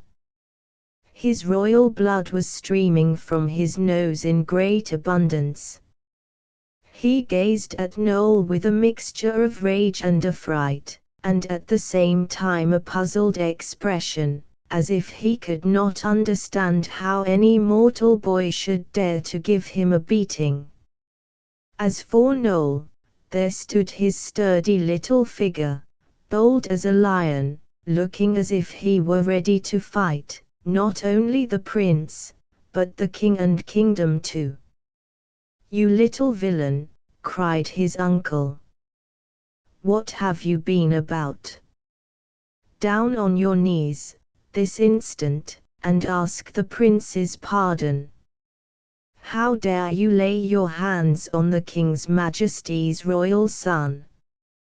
"He struck me first," grumbled the valiant little Noel, "and I've only given him his due."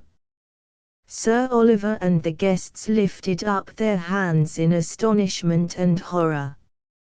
No punishment seemed severe enough for this wicked little varlet, who had dared to resent a blow from the king's own son. Some of the courtiers were of opinion that Noel should be sent prisoner to the Tower of London and brought to trial for high treason.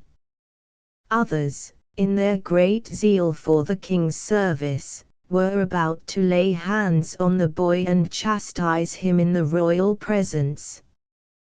But King James, who sometimes showed a good deal of sagacity, ordered them to desist. "Thou art a bold boy," said he, looking fixedly at little Noel, "and, if thou live to be a man, my son Charlie would do wisely to be friends with thee." "I never will," cried the little prince, stamping his foot. "Peace, Charlie, peace," said the king, then addressing Sir Oliver and the attendants, "harm not the urchin, for he has taught my son a good lesson, if heaven do but give him grace to profit by it. Hereafter, should he be tempted to tyrannies over the stubborn race of Englishmen, let him remember little Noel Cromwell and his own bloody nose." So the king finished his dinner and departed, and for many a long year the childish quarrel between Prince Charles and Noel Cromwell was forgotten. The prince, indeed, might have lived a happier life, and have met a more peaceful death, had he remembered that quarrel and the moral which his father drew from it. But when old King James was dead, and Charles sat upon his throne, he seemed to forget that he was but a man, and that his meanest subjects were men as well as he.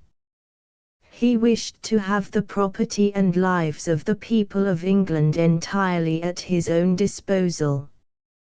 But the Puritans, and all who loved liberty, rose against him and beat him in many battles, and pulled him down from his throne. Throughout this war between the king and nobles on one side and the people of England on the other there was a famous leader, who did more towards the ruin of royal authority than all the rest. The contest seemed like a wrestling match between King Charles and this strong man. And the king was overthrown. When the discrowned monarch was brought to trial, that warlike leader sat in the judgment hall. Many judges were present besides himself, but he alone had the power to save King Charles or to doom him to the scaffold. After sentence was pronounced, this victorious general was entreated by his own children, on their knees, to rescue his majesty from death. "No," said he, sternly. "Better that one man should perish than that the whole country should be ruined for his sake. It is resolved that he shall die." When Charles, no longer a king, was led to the scaffold, his great enemy stood at a window of the royal palace of Whitehall. He beheld the poor victim of pride, and an evil education, and misused power, as he laid his head upon the block. He looked on with a steadfast gaze while a black-veiled executioner lifted the fatal axe and smote off that anointed head at a single blow. "It is a righteous deed perhaps," he said to himself. "Now Englishmen may enjoy their rights." At night, when the body of Charles was laid in the coffin, in a gloomy chamber, the general entered, lighting himself with a torch. Its gleams showed that he was now growing old, his visage was scarred with the many battles in which he had led the van, his brow was wrinkled with care and with the continual exercise of stern authority. Probably there was not a single trait, either of aspect or manner, that belonged to the little Noel who had battled so stoutly with Prince Charles. Yet this was he. He lifted the coffin lid, and caused the light of his torch to fall upon the dead monarch's face. Then, probably, his mind went back over all the marvelous events that had brought the hereditary King of England to this dishonored coffin, and had raised himself, a humble individual, to the possession of kingly power. He was a king, though without the empty title or the glittering crown. Why was it, said Cromwell to himself, or might have said, as he gazed at the pale features in the coffin, why was it that this great king fell, and that poor Noel Cromwell has gained all the power of the realm? And, indeed, why was it? King Charles had fallen, because, in his manhood the same as when a child, he disdained to feel that every human creature was his brother. He deemed himself a superior being, and fancied that his subjects were created only for a king to rule over. And Cromwell rose, because, in spite of his many faults, he mainly fought for the rights and freedom of his fellow men, and therefore the poor and the oppressed all lent their strength to him. "Dear father, how I should hate to be a king," exclaimed Edward. "And would you like to be a Cromwell?" inquired his father. "I should like it well," replied George, "only I would not have put the poor old king to death. I would have sent him out of the kingdom, or perhaps have allowed him to live in a small house near the gate of the royal palace. It was too severe to cut off his head." "Kings are in such an unfortunate position," said Mr. Temple, "that they must either be almost deified by their subjects, or else be dethroned and beheaded. In either case it is a pitiable lot." "Oh, I had rather be blind than be a king," said Edward.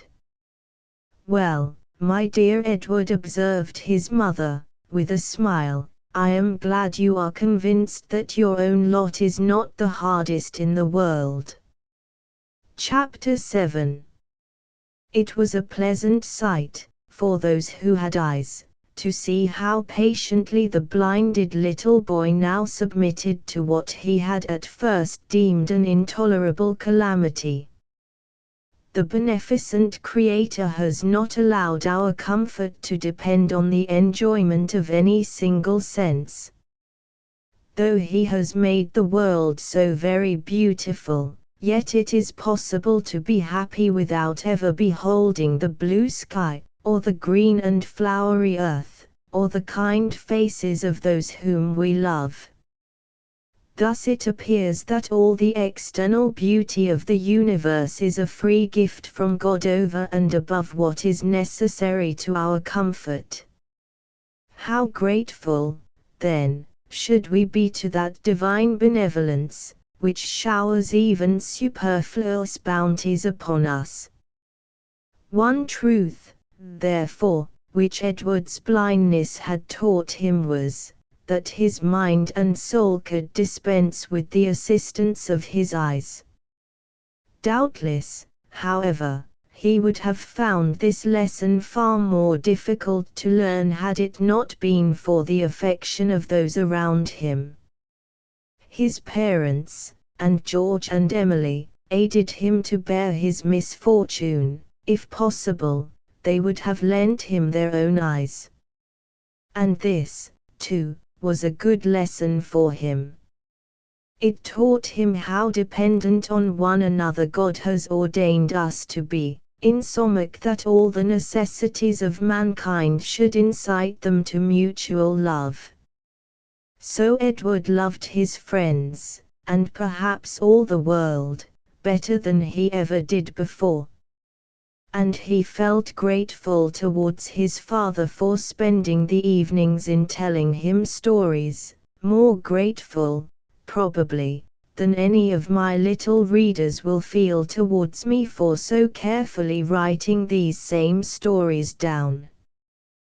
"Come, dear father," said he, the next evening, "now tell us about some other little boy who was destined to be a famous man." "How would you like a story of a Boston boy?" asked his father. "Oh, pray let us have it," cried George, eagerly. "It will be all the better if he has been to our schools, and has coasted on the common, and sailed boats in the Frog Pond. I shall feel acquainted with him then." "Well, then," said Mr. Temple, "I will introduce you to a Boston boy whom all the world became acquainted with after he grew to be a man."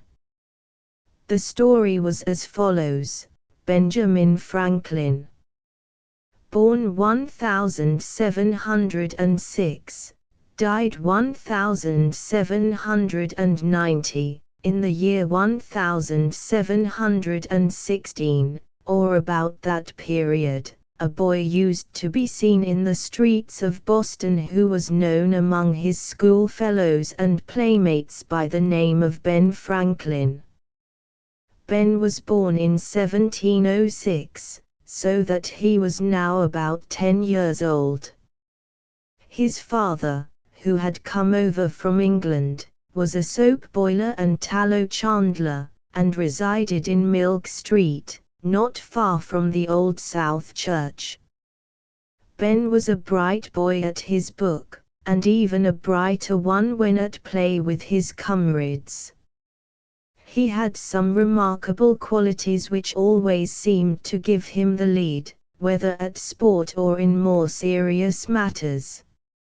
I might tell you a number of amusing anecdotes about him.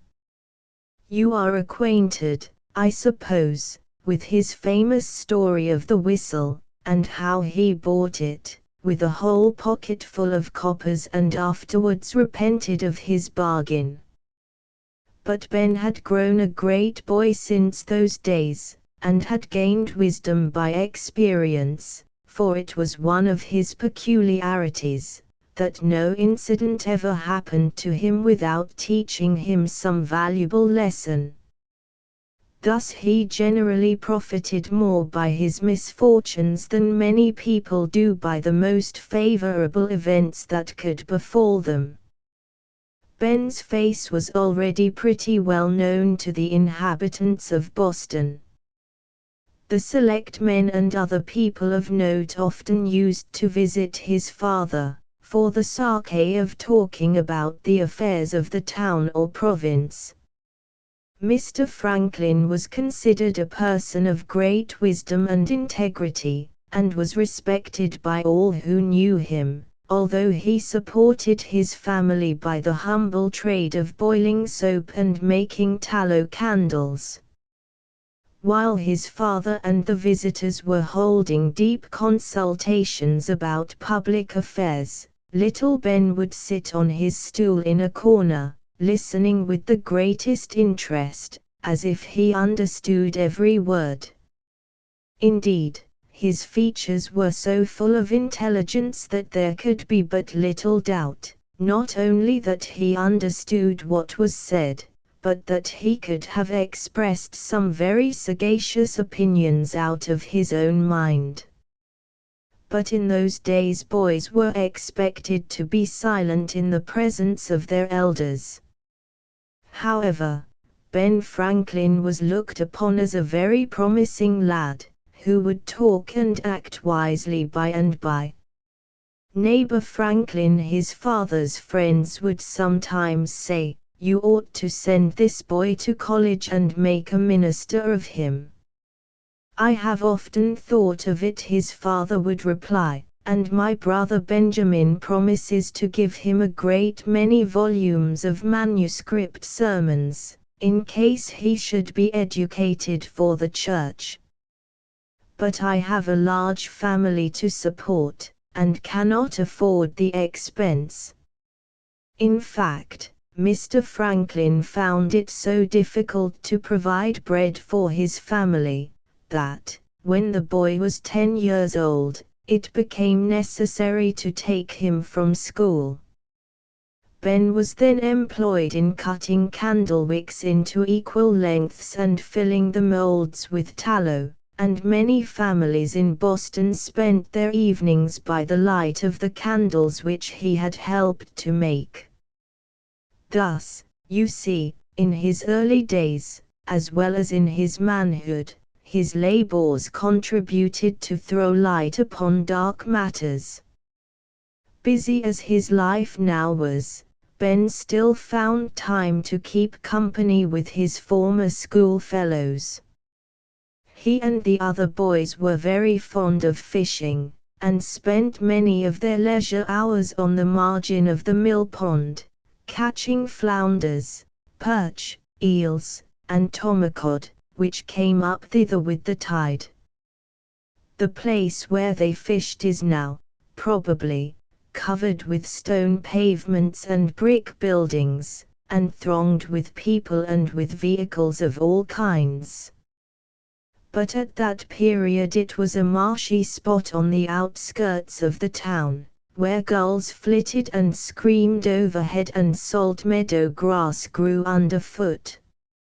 On the edge of the water there was a deep bed of clay, in which the boys were forced to stand while they caught their fish.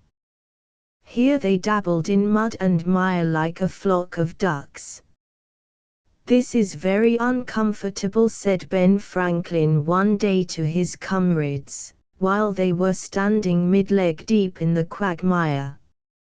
"So it is," said the other boys. "What a pity we have no better place to stand." If it had not been for Ben, nothing more would have been done or said about the matter. But it was not in his nature to be sensible of an inconvenience without using his best efforts to find a remedy.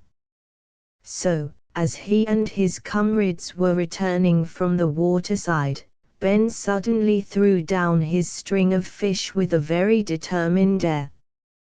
"Boys," cried he, "I have thought of a scheme which will be greatly for our benefit and for the public benefit." It was queer enough, to be sure, to hear this little chap, this rosy-cheeked, 10-year-old boy, talking about schemes for the public benefit. Nevertheless, his companions were ready to listen, being assured that Ben's scheme, whatever it was, would be well worth their attention. They remembered how sagaciously he had conducted all their enterprises ever since he had been old enough to wear small clothes. They remembered, too, his wonderful contrivance of sailing across the mill pond by lying flat on his back in the water and allowing himself to be drawn along by a paper kite. If Ben could do that, he might certainly do anything. "What is your scheme, Ben? What is it?" cried they all. It so happened that they had now come to a spot of ground where a new house was to be built. Scattered round about lay a great many large stones which were to be used for the cellar and foundation. Ben mounted upon the highest of these stones, so that he might speak with the more authority.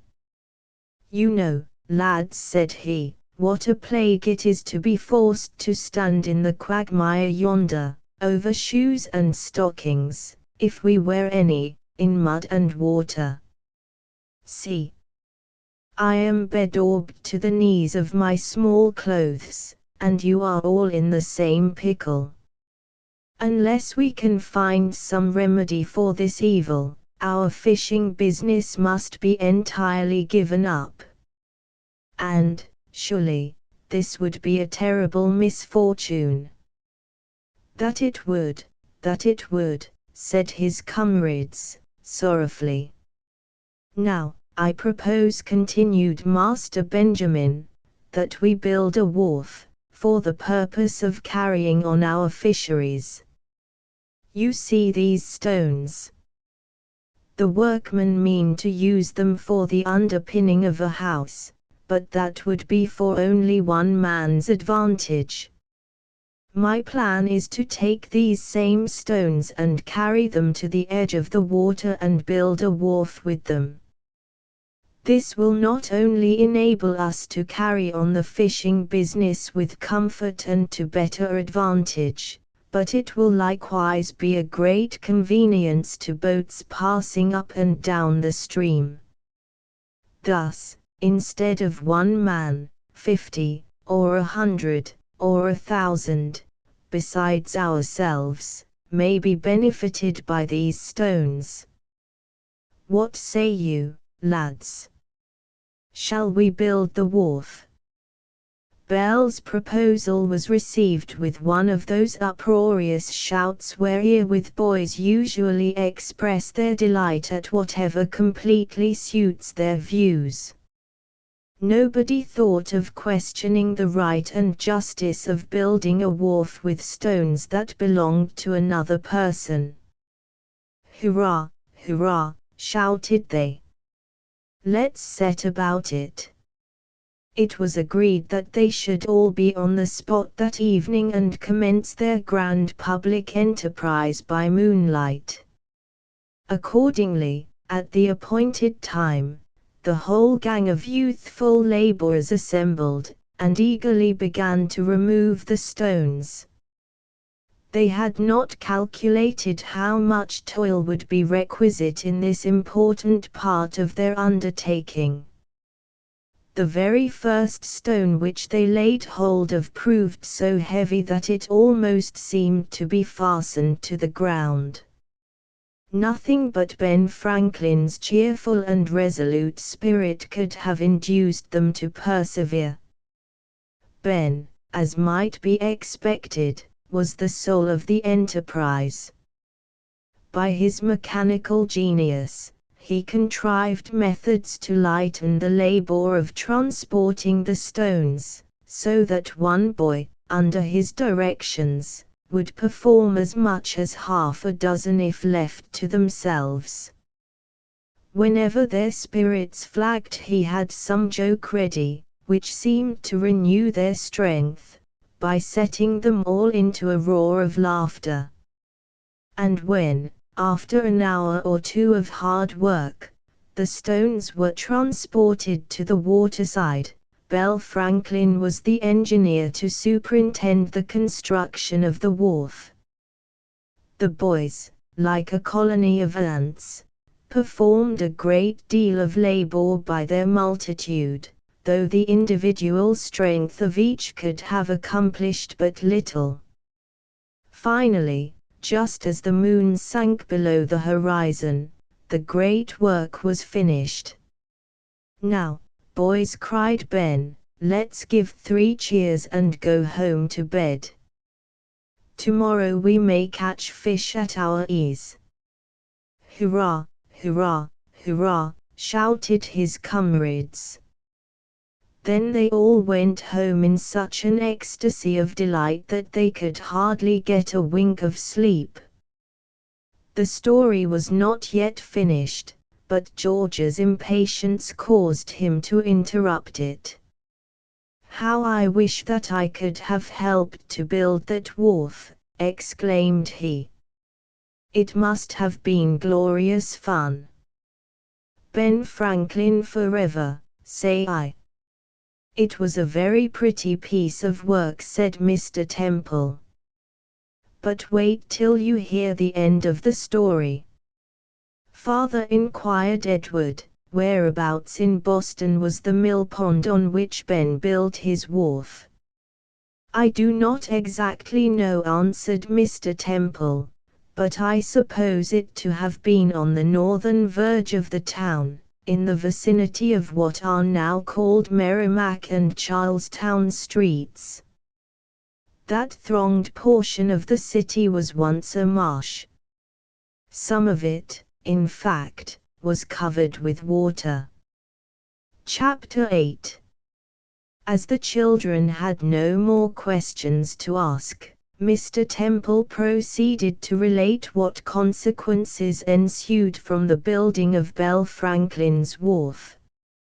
Benjamin Franklin continued, in the morning, when the early sunbeams were gleaming on the steeples and roofs of the town and gilding the water that surrounded it, the masons came, rubbing their eyes, to begin their work at the foundation of the new house.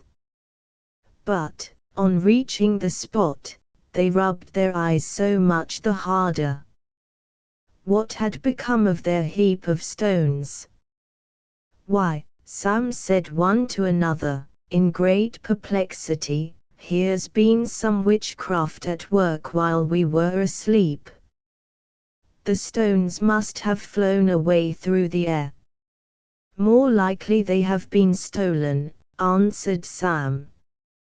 "But who on earth would think of stealing a heap of stones?" cried a third. "Could a man carry them away in his pocket?" The master mason, who was a gruff kind of man, stood scratching his head, and said nothing at first.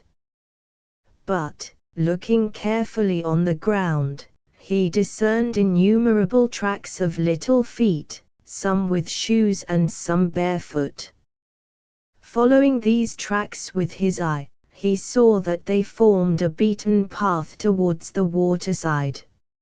"Ah, I see what the mischief is," said he, nodding his head. "Those little rascals, the boys, they have stolen our stones to build a wharf with." The masons immediately went to examine the new structure. And to say the truth, it was well worth looking at, so neatly and with such admirable skill had it been planned and finished. The stones were put together so securely that there was no danger of their being loosened by the tide, however swiftly it might sweep along. There was a broad and safe platform to stand upon, whence the little fishermen might cast their lines into deep water and draw up fish in abundance. Indeed, it almost seemed as if Ben and his comrades might be forgiven for taking the stones, because they had done their job in such a workmanlike manner. "The chaps that built this wharf understood their business pretty well," said one of the masons. "I should not be ashamed of such a piece of work myself." But the master mason did not seem to enjoy the joke. He was one of those unreasonable people who care a great deal more for their own rights and privileges than for the convenience of all the rest of the world. "Sam," said he, more gruffly than usual, "go call a constable." So Sam called a constable, and inquiries were set on foot to discover the perpetrators of the theft. In the course of the day warrants were issued, with the signature of a justice of the peace, to take the bodies of Benjamin Franklin and other evil-disposed persons who had stolen a heap of stones. If the owner of the stolen property had not been more merciful than the master mason, it might have gone hard with our friend Benjamin and his fellow laborers. But, luckily for them, the gentleman had a respect for Ben's father, and, moreover, was amused with the spirit of the whole affair. He therefore let the culprits off pretty easily. But, when the constables were dismissed, the poor boys had to go through another trial, and receive sentence, and suffer execution, too, from their own fathers. Many a rod, I grieve to say, was worn to the stump on that unlucky night. As for Ben, he was less afraid of a whipping than of his father's disapprobation. Mr. Franklin, as I have mentioned before, was a sagacious man, and also an inflexibly upright one. He had read much for a person in his rank of life, and had pondered upon the ways of the world, until he had gained more wisdom than a whole library of books could have taught him. Ben had a greater reverence for his father than for any other person in the world, as well on account of his spotless integrity as of his practical sense and deep views of things. Consequently, after being released from the clutches of the law, Ben came into his father's presence with no small perturbation of mind. "Benjamin, come hither," began Mr. Franklin, in his customary solemn and weighty tone. The boy approached and stood before his father's chair, waiting reverently to hear what judgment this good man would pass upon his late offense. He felt that now the right and wrong of the whole matter would be made to appear. "Benjamin," said his father, "what could induce you to take property which did not belong to you?" "Why, father," replied Ben, hanging his head at first, but then lifting eyes to Mr. Franklin's face, "if it had been merely for my own benefit, I never should have dreamed of it." but I knew that the wharf would be a public convenience. If the owner of the stones should build a house with them, nobody will enjoy any advantage except himself. Now, I made use of them in a way that was for the advantage of many persons. I thought it right to aim at doing good to the greatest number. My son, said Mr. Franklin, solemnly, so far as it was in your power, you have done a greater harm to the public than to the owner of the stones. How can that be, father? Asked Ben.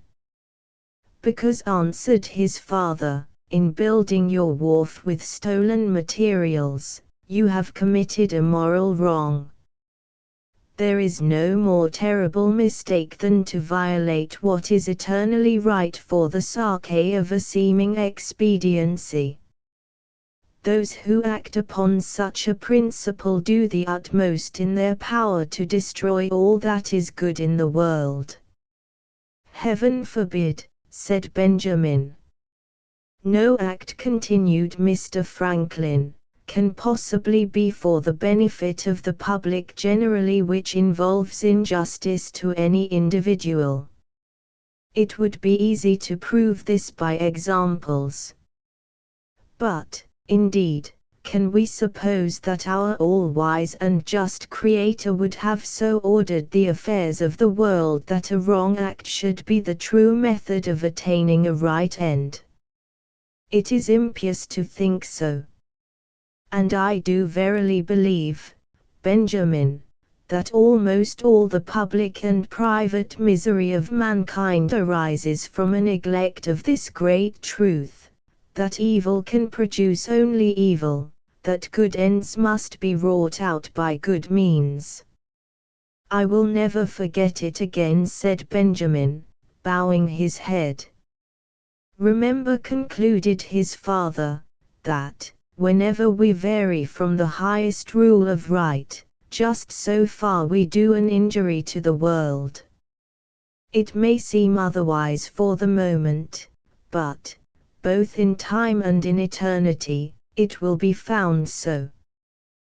To the close of his life, Ben Franklin never forgot this conversation with his father, and we have reason to suppose that, in most of his public and private career, he endeavored to act upon the principles which that good and wise man had then taught him.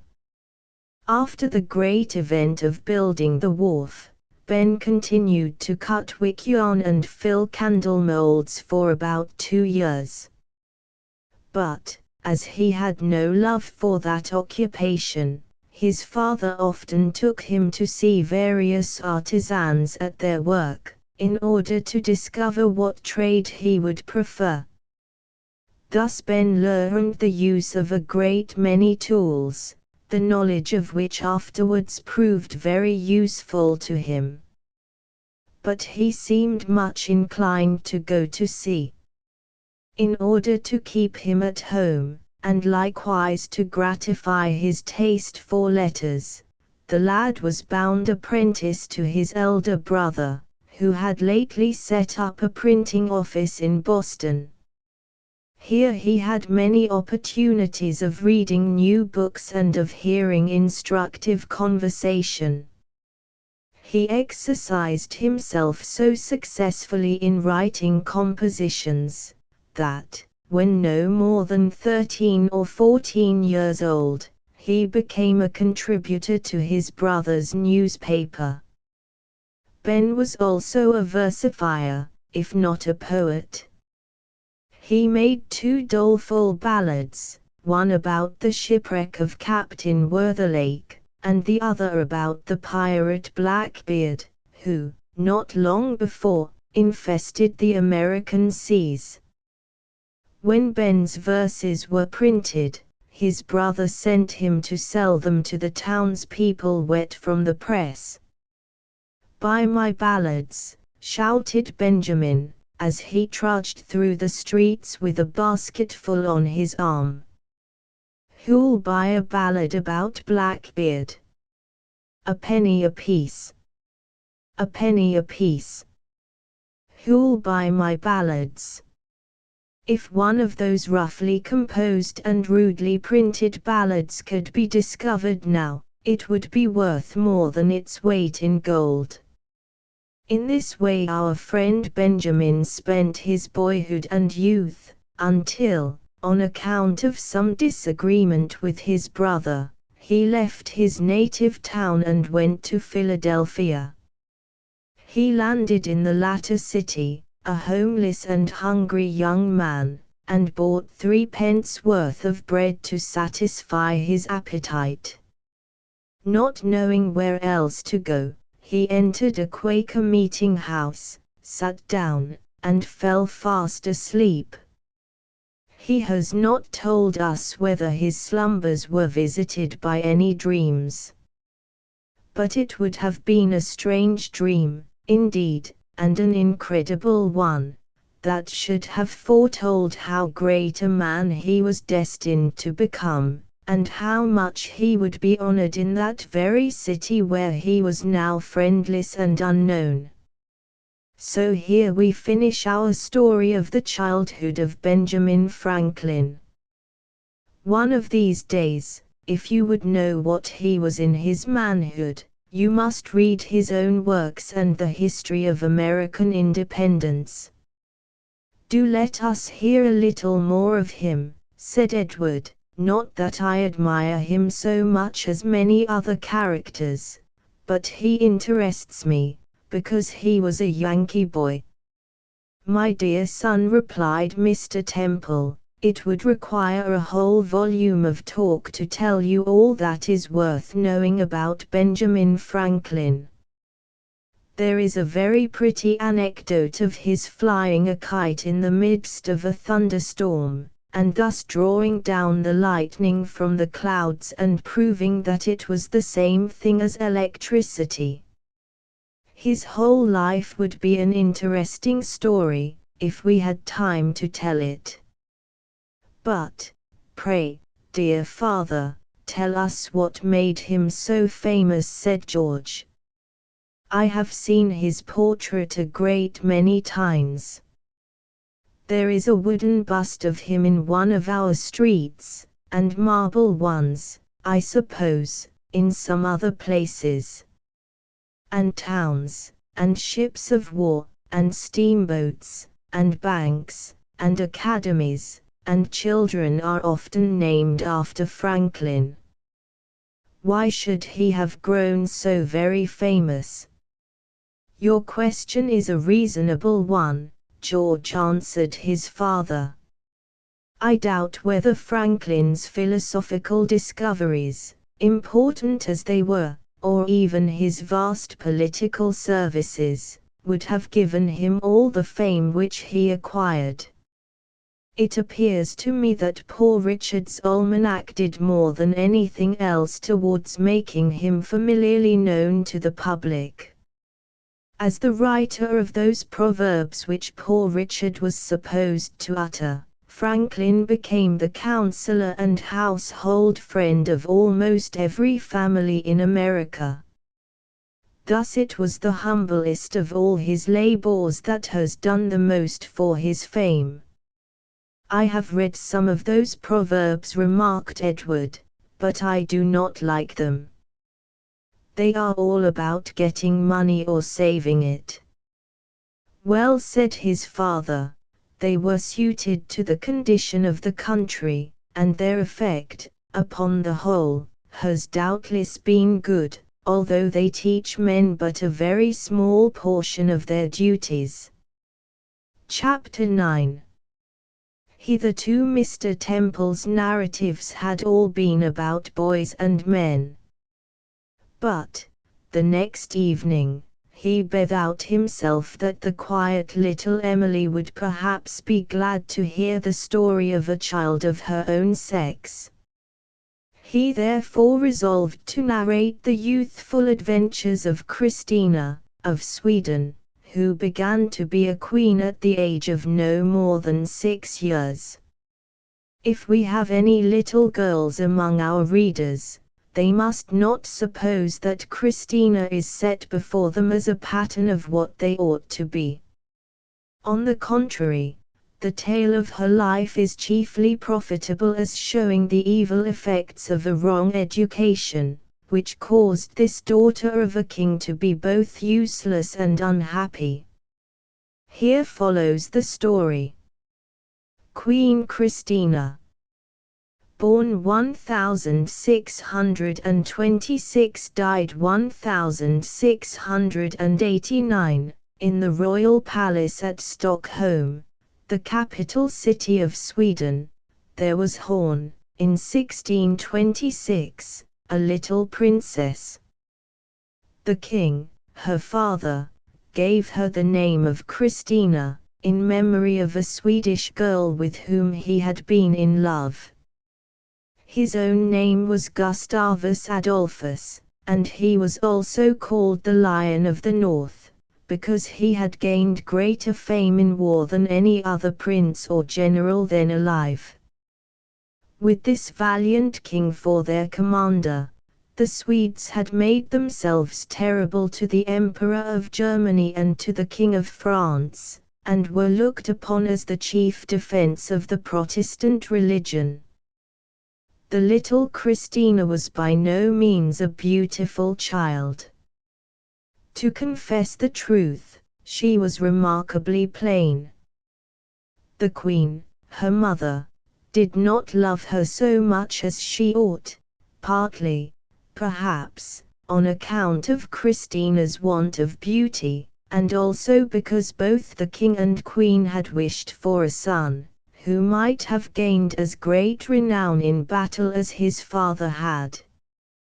The king, however, soon became exceedingly fond of the infant princess. When Christina was very young she was taken violently sick. Gustavus Adolphus, who was several hundred miles from Stockholm, travelled night and day, and never rested until he held the poor child in his arms. On her recovery he made a solemn festival, in order to show his joy to the people of Sweden and express his gratitude to heaven. After this event he took his daughter with him in all the journeys which he made throughout his kingdom. Christina soon proved herself a bold and sturdy little girl. When she was 2 years old, the king and herself, in the course of a journey, came to the strong fortress of Colmar. On the battlements were soldiers clad in steel armor, which glittered in the sunshine. There were likewise great cannons, pointing their black months at Gustavus and little Christina, and ready to belch out their smoke and thunder, for, whenever a king enters a fortress, it is customary to receive him with a royal salute of artillery. But the captain of the fortress met Gustavus and his daughter as they were about to enter the gateway. "May it please your majesty," said he, taking off his steel cap and bowing profoundly, "I fear that, if we receive you with a salute of cannon, the little princess will be frightened almost to death." Gustavus looked earnestly at his daughter, and was indeed apprehensive that the thunder of so many cannon might perhaps throw her into convulsions. He had almost a mind to tell the captain to let them enter the fortress quietly, as common people might have done, without all this head-splitting racket. But no, this would not do. "Let them fire," said he, waving his hand. "Christina is a soldier's daughter, and must learn to bear the noise of cannon." So the captain uttered the word of command, and immediately there was a terrible peal of thunder from the cannon, and such a gush of smoke that it enveloped the whole fortress in its volumes. But, amid all the din and confusion, Christina was seen clapping her little hands and laughing in an ecstasy of delight. Probably nothing ever pleased her father so much as to see that his daughter promised to be fearless as himself. He determined to educate her exactly as if she had been a boy, and to teach her all the knowledge needful to the ruler of a kingdom and the commander of an army. But Gustavus should have remembered that Providence had created her to be a woman, and that it was not for him to make a man of her. However, the king derived great happiness from his beloved Christina. It must have been a pleasant sight to see the powerful monarch of Sweden playing in some magnificent hall of the palace with his merry little girl. Then he forgot that the weight of a kingdom rested upon his shoulders. He forgot that the wise Chancellor Oxenstiern was waiting to consult with him how to render Sweden the greatest nation of Europe. He forgot that the Emperor of Germany and the King of France were plotting together how they might pull him down from his throne.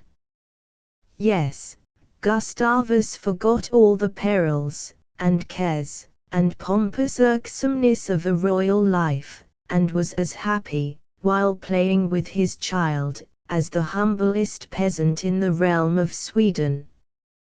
How gaily did they dance along the marble floor of the palace, this valiant king, with his upright, martial figure, his war-worn visage, and commanding aspect, and the small, round form of Christina, with her rosy face of childish merriment. Her little fingers were clasped in her father's hand, which had held the leading staff in many famous victories. His crown and scepter were her playthings. She could disarm Gustavus of his sword, which was so terrible to the princes of Europe. But, alas! The king was not long permitted to enjoy Christina's society. When she was 4 years old, Gustavus was summoned to take command of the allied armies of Germany, which were fighting against the emperor. His greatest affliction was the necessity of parting with his child, but people in such high stations have but little opportunity for domestic happiness. He called an assembly of the senators of Sweden and confided Christina to their care, saying that each one of them must be a father to her if he himself should fall in battle. At the moment of his departure, Christina ran towards him and began to address him with a speech which somebody had taught her for the occasion. Gustavus was busied with thoughts about the affairs of the kingdom, so that he did not immediately attend to the childish voice of his little girl. Christina, who did not love to be unnoticed, immediately stopped short and pulled him by the coat. "Father," said she, "why do not you listen to my speech?" In a moment the king forgot everything except that he was parting with what he loved best in all the world. He caught the child in his arms, pressed her to his bosom, and burst into tears. Yes, though he was a brave man, and though he wore a steel corselet on his breast, and though armies were waiting for him to lead them to battle, still his heart melted within him, and he wept. Christina, too, was so afflicted that her attendants began to fear that she would actually die of grief. But probably she was soon comforted, for children seldom remember their parents quite so faithfully as their parents remember them. For 2 years more Christina remained in the palace at Stockholm. The queen, her mother, had accompanied Gustavus to the wars. The child, therefore, was left to the guardianship of 5 of the wisest men in the kingdom. But these wise men knew better how to manage the affairs of state than how to govern and educate a little girl so as to render her a good and happy woman. When 2 years had passed away, tidings were brought to Stockholm which filled everybody with triumph and sorrow at the same time. The Swedes had won a glorious victory at Lutzen. But, alas! The warlike King of Sweden, the Lion of the North, the father of our little Christina, had been slain at the foot of a great stone, which still marks the spot of that hero's death.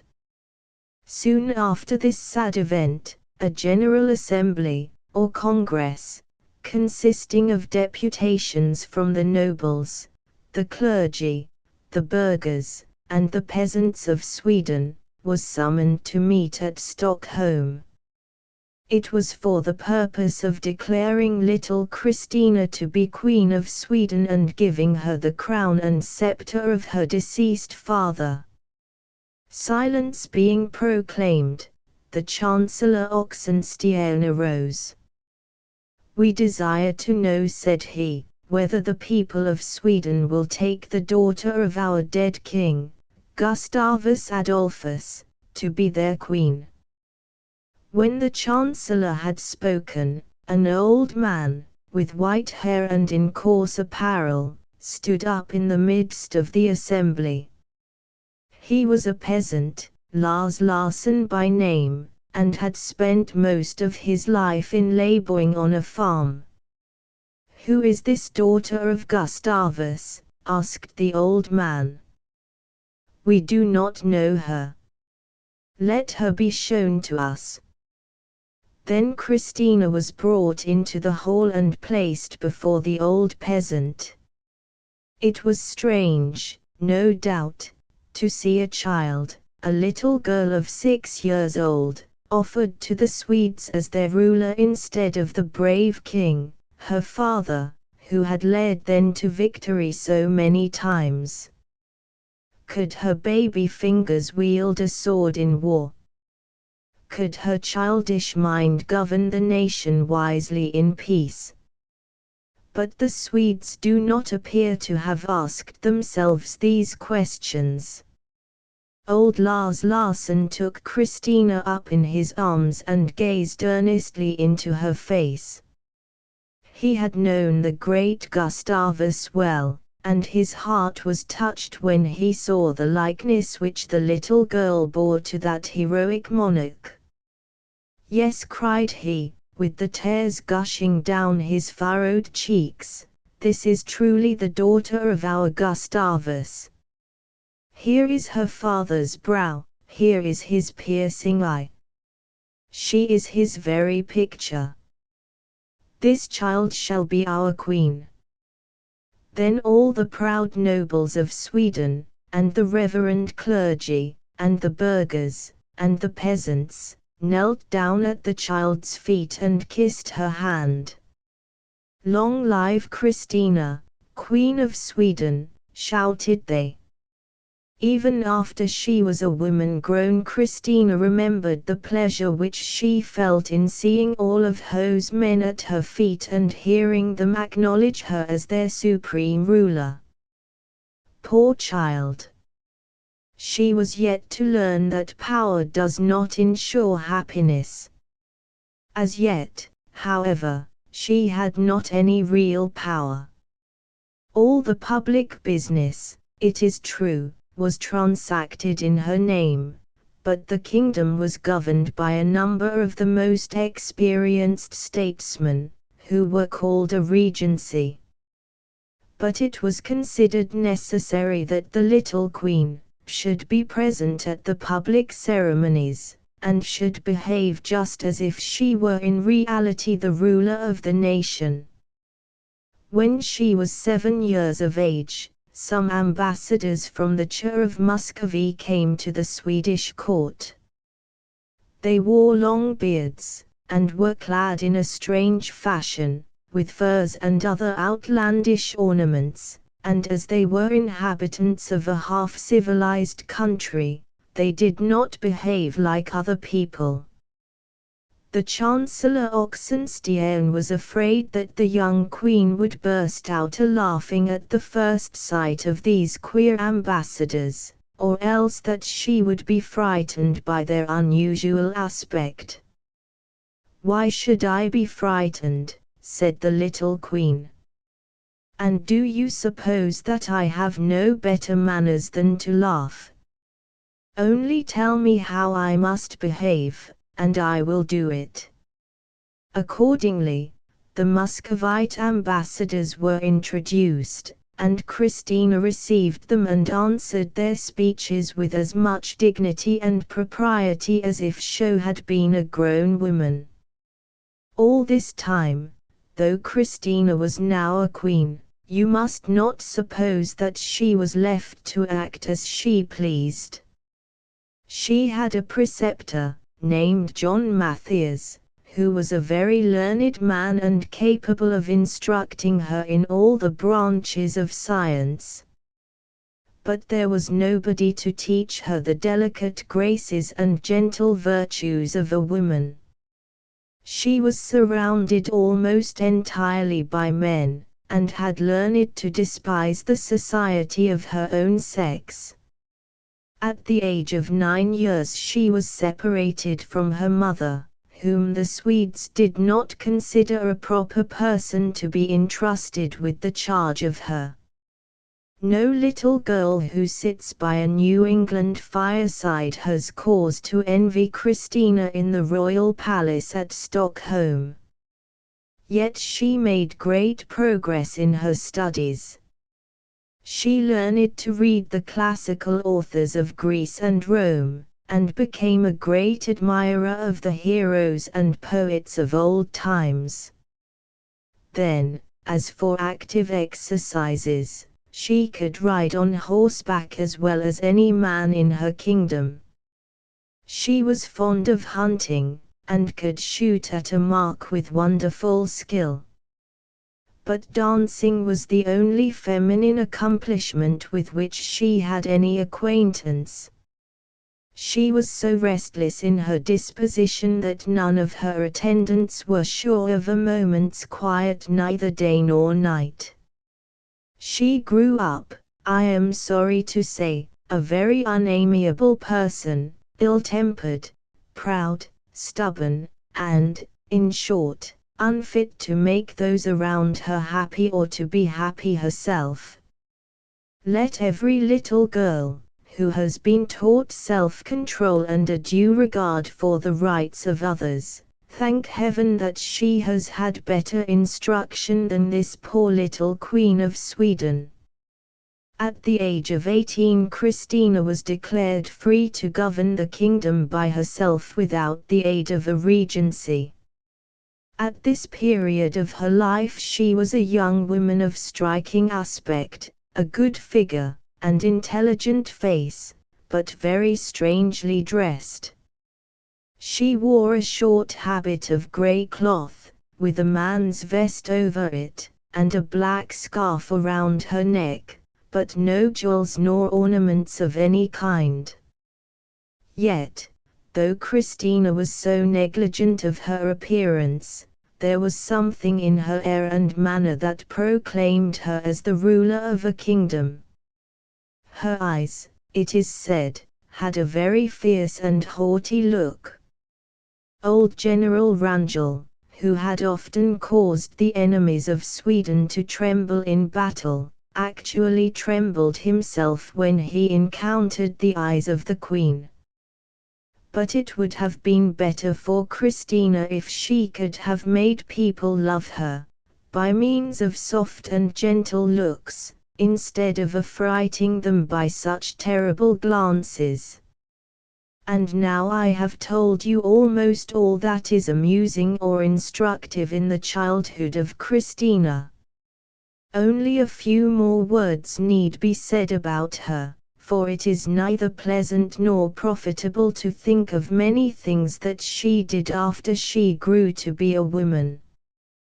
When she had worn the crown a few years, she began to consider it beneath her dignity to be called a queen, because the name implied that she belonged to the weaker sex. She therefore caused herself to be proclaimed king, thus declaring to the world that she despised her own sex and was desirous of being ranked among men. But in the 28th year of her age Christina grew tired of royalty, and resolved to be neither a king nor a queen any longer. She took the crown from her head with her own hands, and ceased to be the ruler of Sweden. The people did not greatly regret her abdication, for she had governed them ill, and had taken much of their property to supply her extravagance. Having thus given up her hereditary crown, Christina left Sweden and travelled over many of the countries of Europe. Everywhere she was received with great ceremony, because she was the daughter of the renowned Gustavus, and had herself been a powerful queen. Perhaps you would like to know something about her personal appearance in the latter part of time life. She is described as wearing a man's vest, a short grey petticoat, embroidered with gold and silver, and a black wig, which was thrust awry upon her head.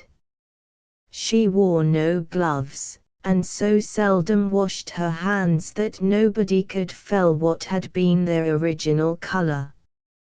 In this strange dress, and, I suppose, without washing her hands or face, she visited the magnificent court of Louis XIV. She died in 1689. None loved her while she lived, nor regretted her death, nor planted a single flower upon her grave.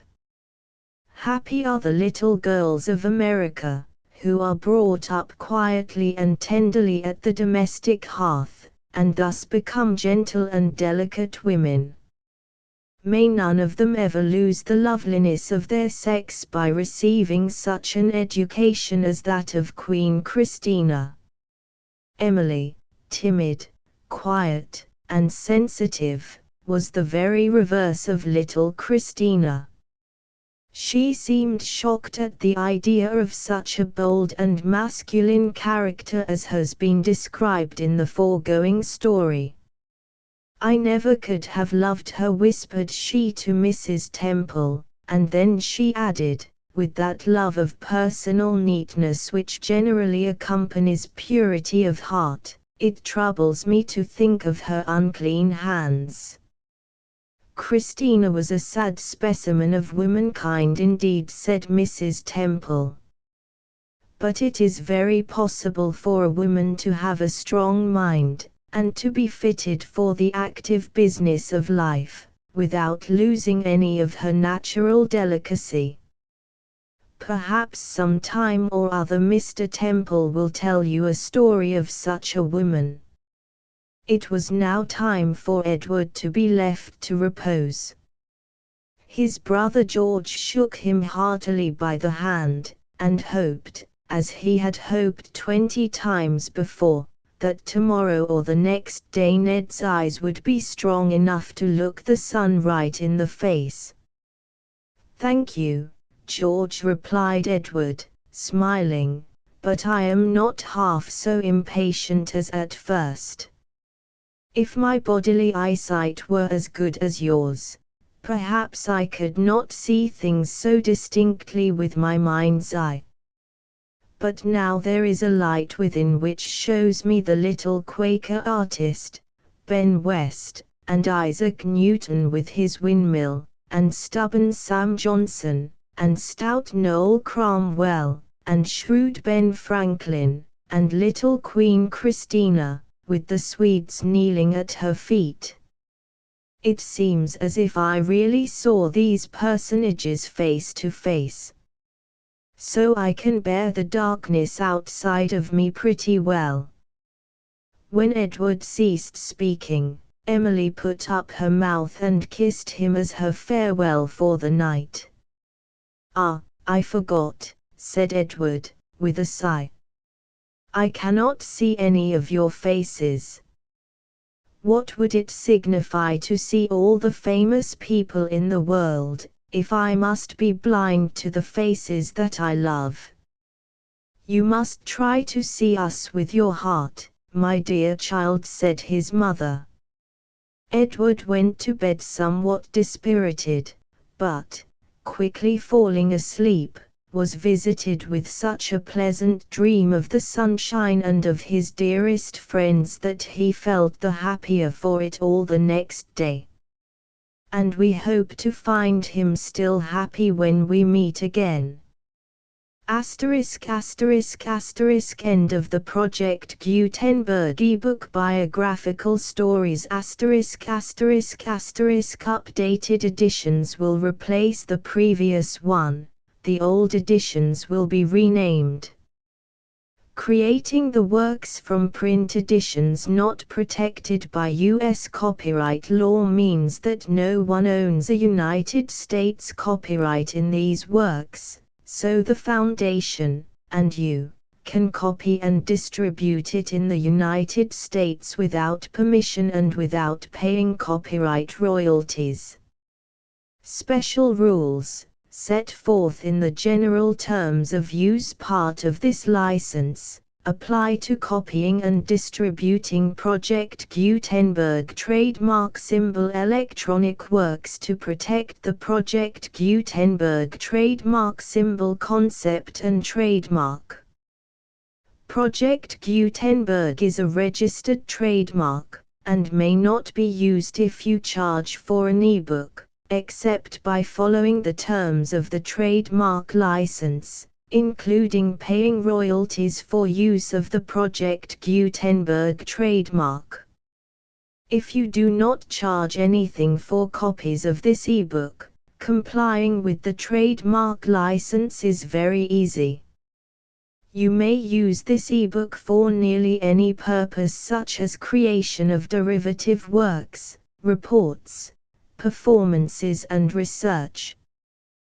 Project Gutenberg ebooks may be modified and printed and given away. You may do practically anything in the United States with ebooks not protected by U.S. copyright law. Redistribution is subject to the trademark license, especially commercial redistribution. Start. Full license. The full Project Gutenberg license. Please read this before you distribute or use this work to protect the Project Gutenberg trademark symbol mission of promoting the free distribution of electronic works, by using or distributing this work, or any other work associated in any way with the phrase Project Gutenberg. You agree to comply with all the terms of the full Project Gutenberg trademark symbol license available with this file or online at www.gutenberg.org/license. Section 1. General Terms of Use and Redistributing Project Gutenberg Trademark Symbol Electronic Works 1.0. By reading or using any part of this Project Gutenberg trademark symbol electronic work, you indicate that you have read, understand, agree to and accept all the terms of this license and intellectual property, trademark/copyright, agreement. If you do not agree to abide by all the terms of this agreement, you must cease using and return or destroy all copies of Project Gutenberg trademark symbol electronic works in your possession. If you paid a fee for obtaining a copy of or access to a Project Gutenberg trademark symbol electronic work and you do not agree to be bound by the terms of this agreement, you may obtain a refund from the person or entity to whom you paid the fee as set forth in paragraph 1.e.8. 1.b Project Gutenberg is a registered trademark. It may only be used on or associated in any way with an electronic work by people who agree to be bound by the terms of this agreement. There are a few things that you can do with most Project Gutenberg trademark symbol electronic works even without complying with the full terms of this agreement. See paragraph 1.c below.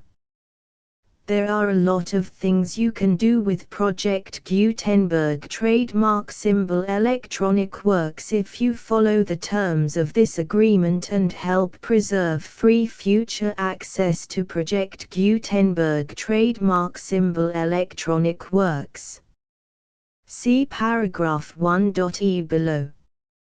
1.c The Project Gutenberg Literary Archive Foundation, the Foundation or PGLAF, owns a compilation copyright in the collection of Project Gutenberg trademark symbol electronic works.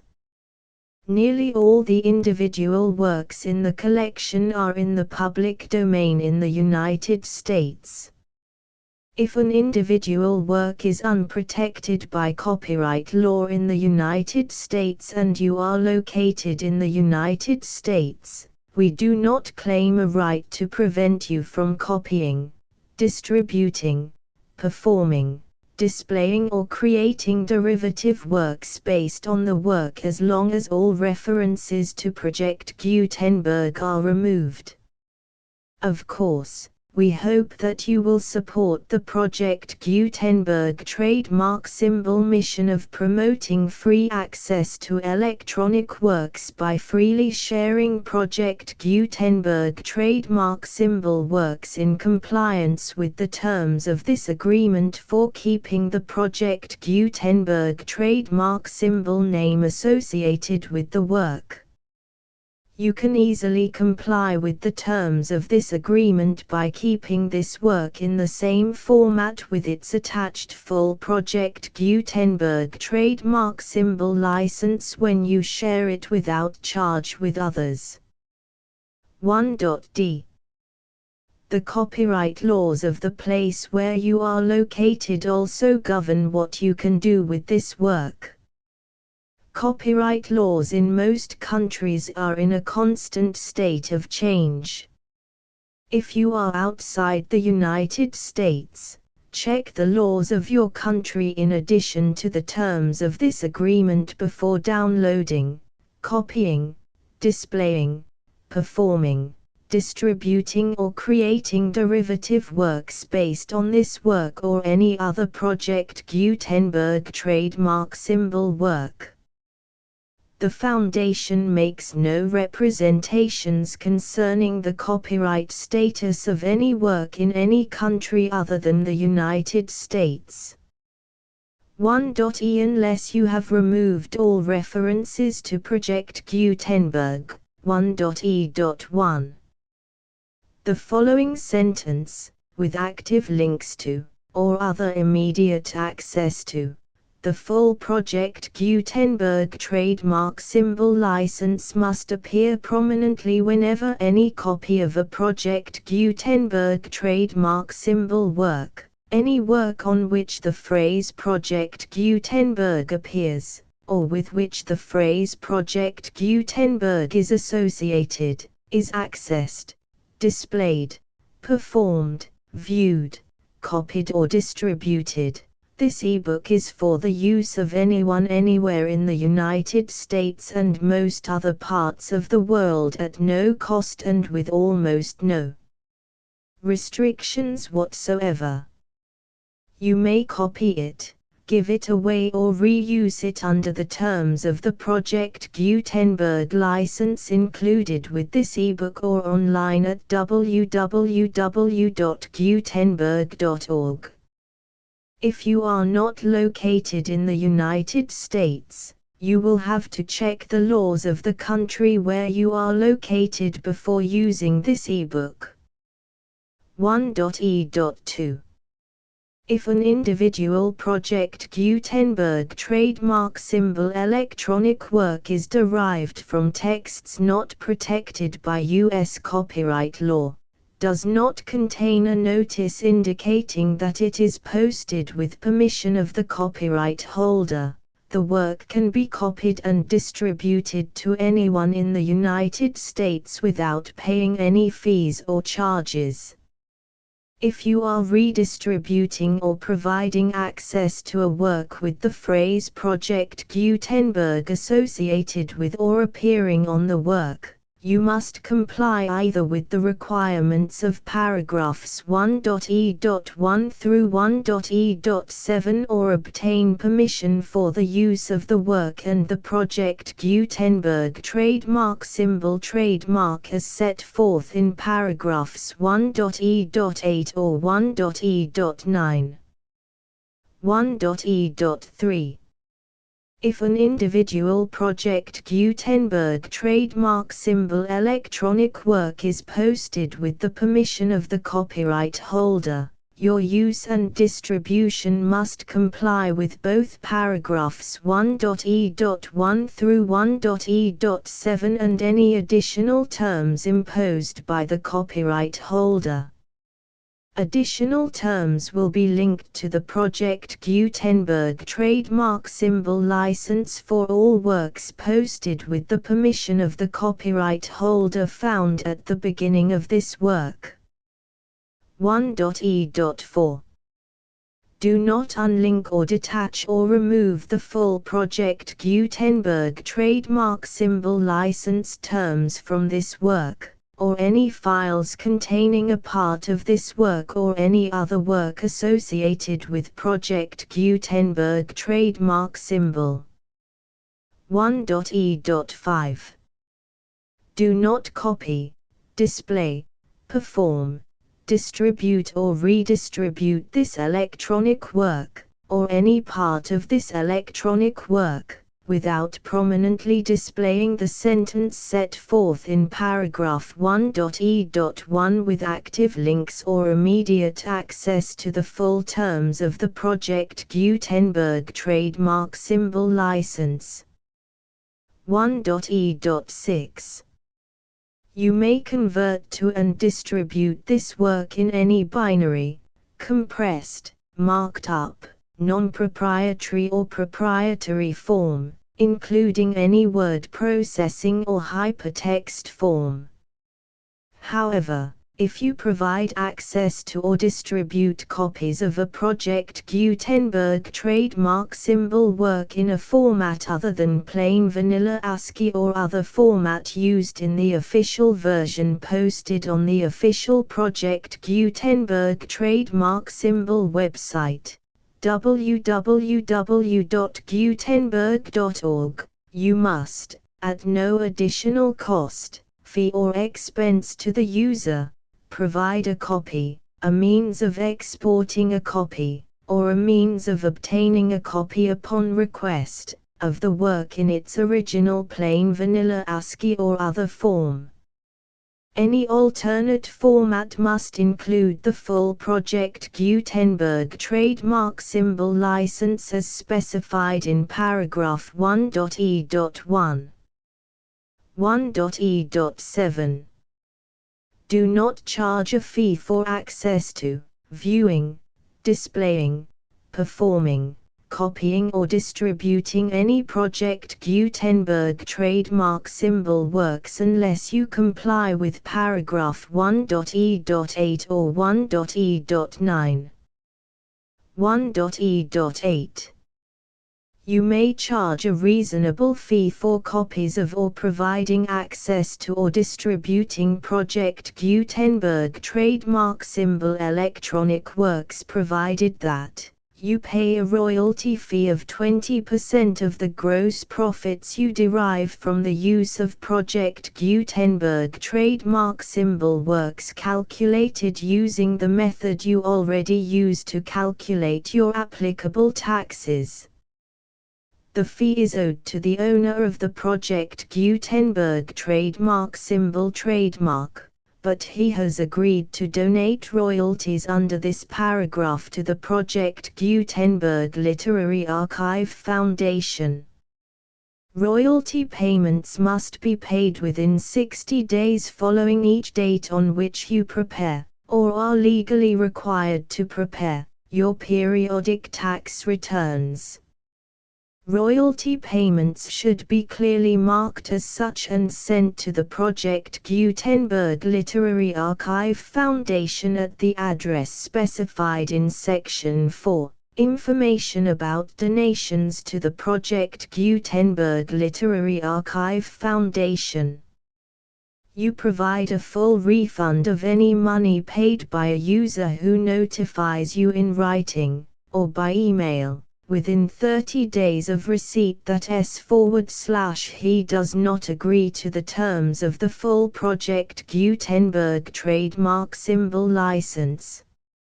You must require such a user to return or destroy all copies of the works possessed in a physical medium and discontinue all use of and all access to other copies of Project Gutenberg trademark symbol works.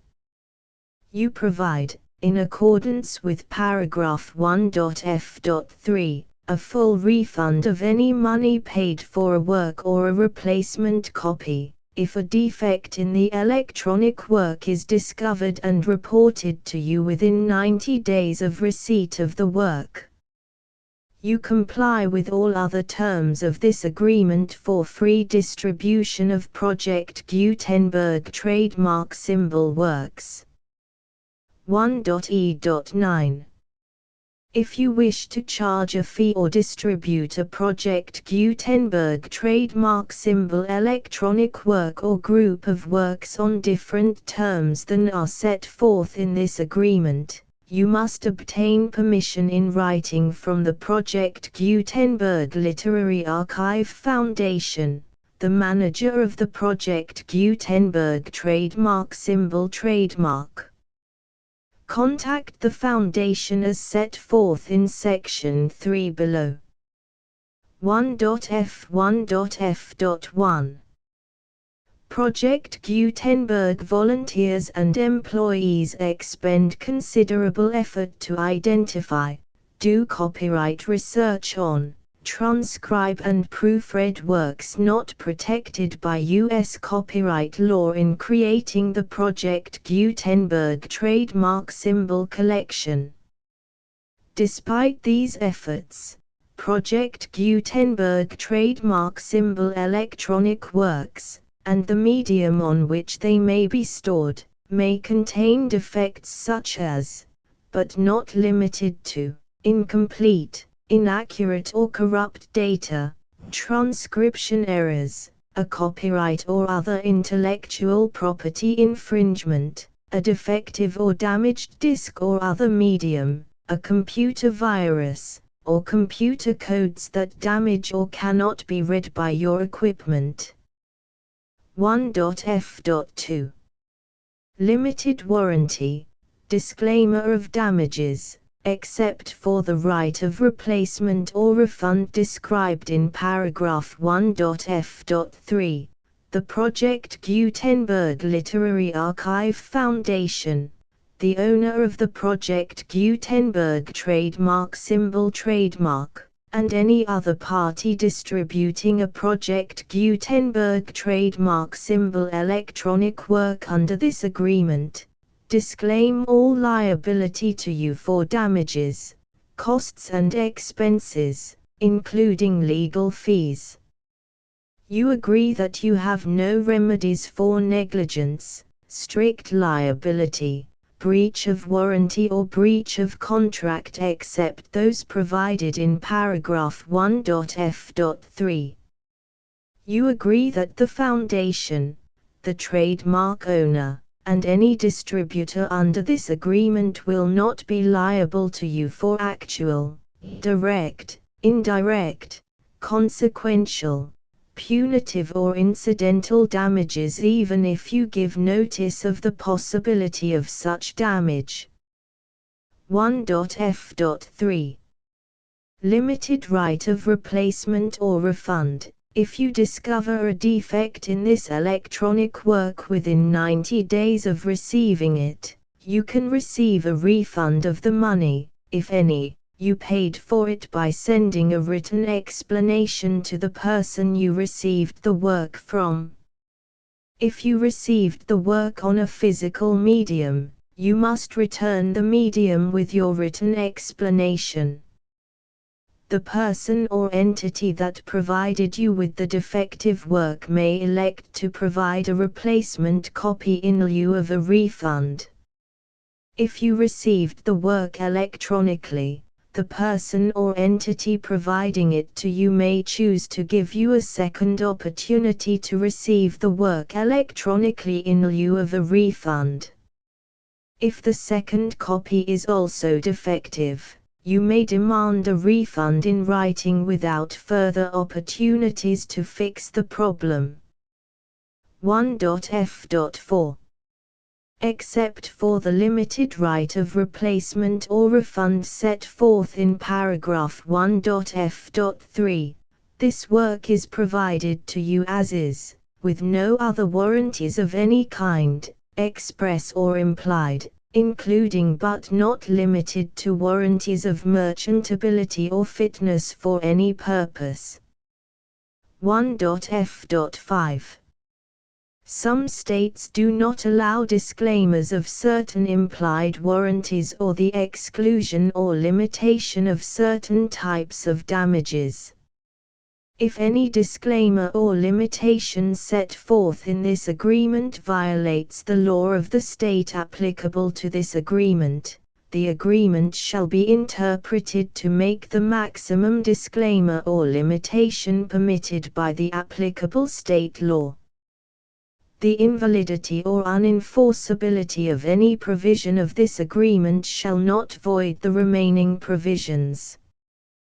1.f.6 Indemnity. You agree to indemnify and hold the foundation, the trademark owner, any agent or employee of the foundation, anyone providing copies of Project Gutenberg trademark symbol electronic works in accordance with this agreement, and any volunteers associated with the production, promotion and distribution of Project Gutenberg trademark symbol electronic works, harmless from all liability, costs and expenses, including legal fees, that arise directly or indirectly from any of the following which you do or cause to occur. A. Distribution of this or any Project Gutenberg trademark symbol work. B. Alteration, modification, or additions or deletions to any Project Gutenberg trademark symbol work, and C. Any defect you cause. Section 2. Information about the mission of Project Gutenberg trademark symbol. Project Gutenberg trademark symbol is synonymous with the free distribution of electronic works in formats readable by the widest variety of computers, including obsolete, old, middle-aged and new computers. It exists because of the efforts of hundreds of volunteers and donations from people in all walks of life. Volunteers and financial support to provide volunteers with the assistance they need are critical to reaching Project Gutenberg trademark symbol's goals and ensuring that the Project Gutenberg trademark symbol collection will remain freely available for generations to come. In 2001, the Project Gutenberg Literary Archive Foundation was created to provide a secure and permanent future for Project Gutenberg trademark symbol and future generations. To learn more about the Project Gutenberg Literary Archive Foundation and how your efforts and donations can help, see sections 3 and 4 and the Foundation information page at www.gutenberg.org. Section 3. Information about the Project Gutenberg Literary Archive Foundation. The Project Gutenberg Literary Archive Foundation is a non-profit 501(c)(3) educational corporation organized under the laws of the state of Mississippi and granted tax-exempt status by the Internal Revenue Service. The Foundation's IN or Federal Tax Identification Number is 64-6221541. Contributions to the Project Gutenberg Literary Archive Foundation are tax-deductible to the full extent permitted by U.S. federal laws and your state's laws. The Foundation's business office is located at 809 North 1500 West, Salt Lake City, UT 84116, 801-596-1887. Email contact links and up-to-date contact information can be found at the Foundation's website and official page at www.gutenberg.org/contact section 4. Information about donations to the Project Gutenberg Literary Archive Foundation. Project Gutenberg trademark symbol depends upon and cannot survive without widespread public support and donations to carry out its mission of increasing the number of public domain and licensed works that can be freely distributed in machine-readable form accessible by the widest array of equipment including outdated equipment. Many small donations, $1 to $5,000, are particularly important to maintaining tax-exempt status with the IRS. The Foundation is committed to complying with the laws regulating charities and charitable donations in all 50 states of the United States. Compliance requirements are not uniform and it takes a considerable effort, much paperwork and many fees to meet and keep up with these requirements. We do not solicit donations in locations where we have not received written confirmation of compliance. To send donations or determine the status of compliance for any particular state, visit www.gutenberg.org/donate. While we cannot and do not solicit contributions from states where we have not met the solicitation requirements, we know of no prohibition against accepting unsolicited donations from donors in such states who approach us with offers to donate. International donations are gratefully accepted, but we cannot make any statements concerning tax treatment of donations received from outside the United States. U.S. laws alone swamp our small staff. Please check the Project Gutenberg web pages for current donation methods and addresses. Donations are accepted in a number of other ways including checks, online payments and credit card donations. To donate, please visit www.gutenberg.org/donate. Section 5. General information about Project Gutenberg trademark symbol electronic works. Professor Michael S. Hart was the originator of the Project Gutenberg trademark symbol concept of a library of electronic works that could be freely shared with anyone. For 40 years, he produced and distributed Project Gutenberg trademark symbol ebooks with only a loose network of volunteer support. Project Gutenberg trademark symbol ebooks are often created from several printed editions, all of which are confirmed as not protected by copyright in the US unless a copyright notice is included. Thus, we do not necessarily keep ebooks in compliance with any particular paper edition. Most people start at our website, which has the main PG search facility, www.gutenberg.org.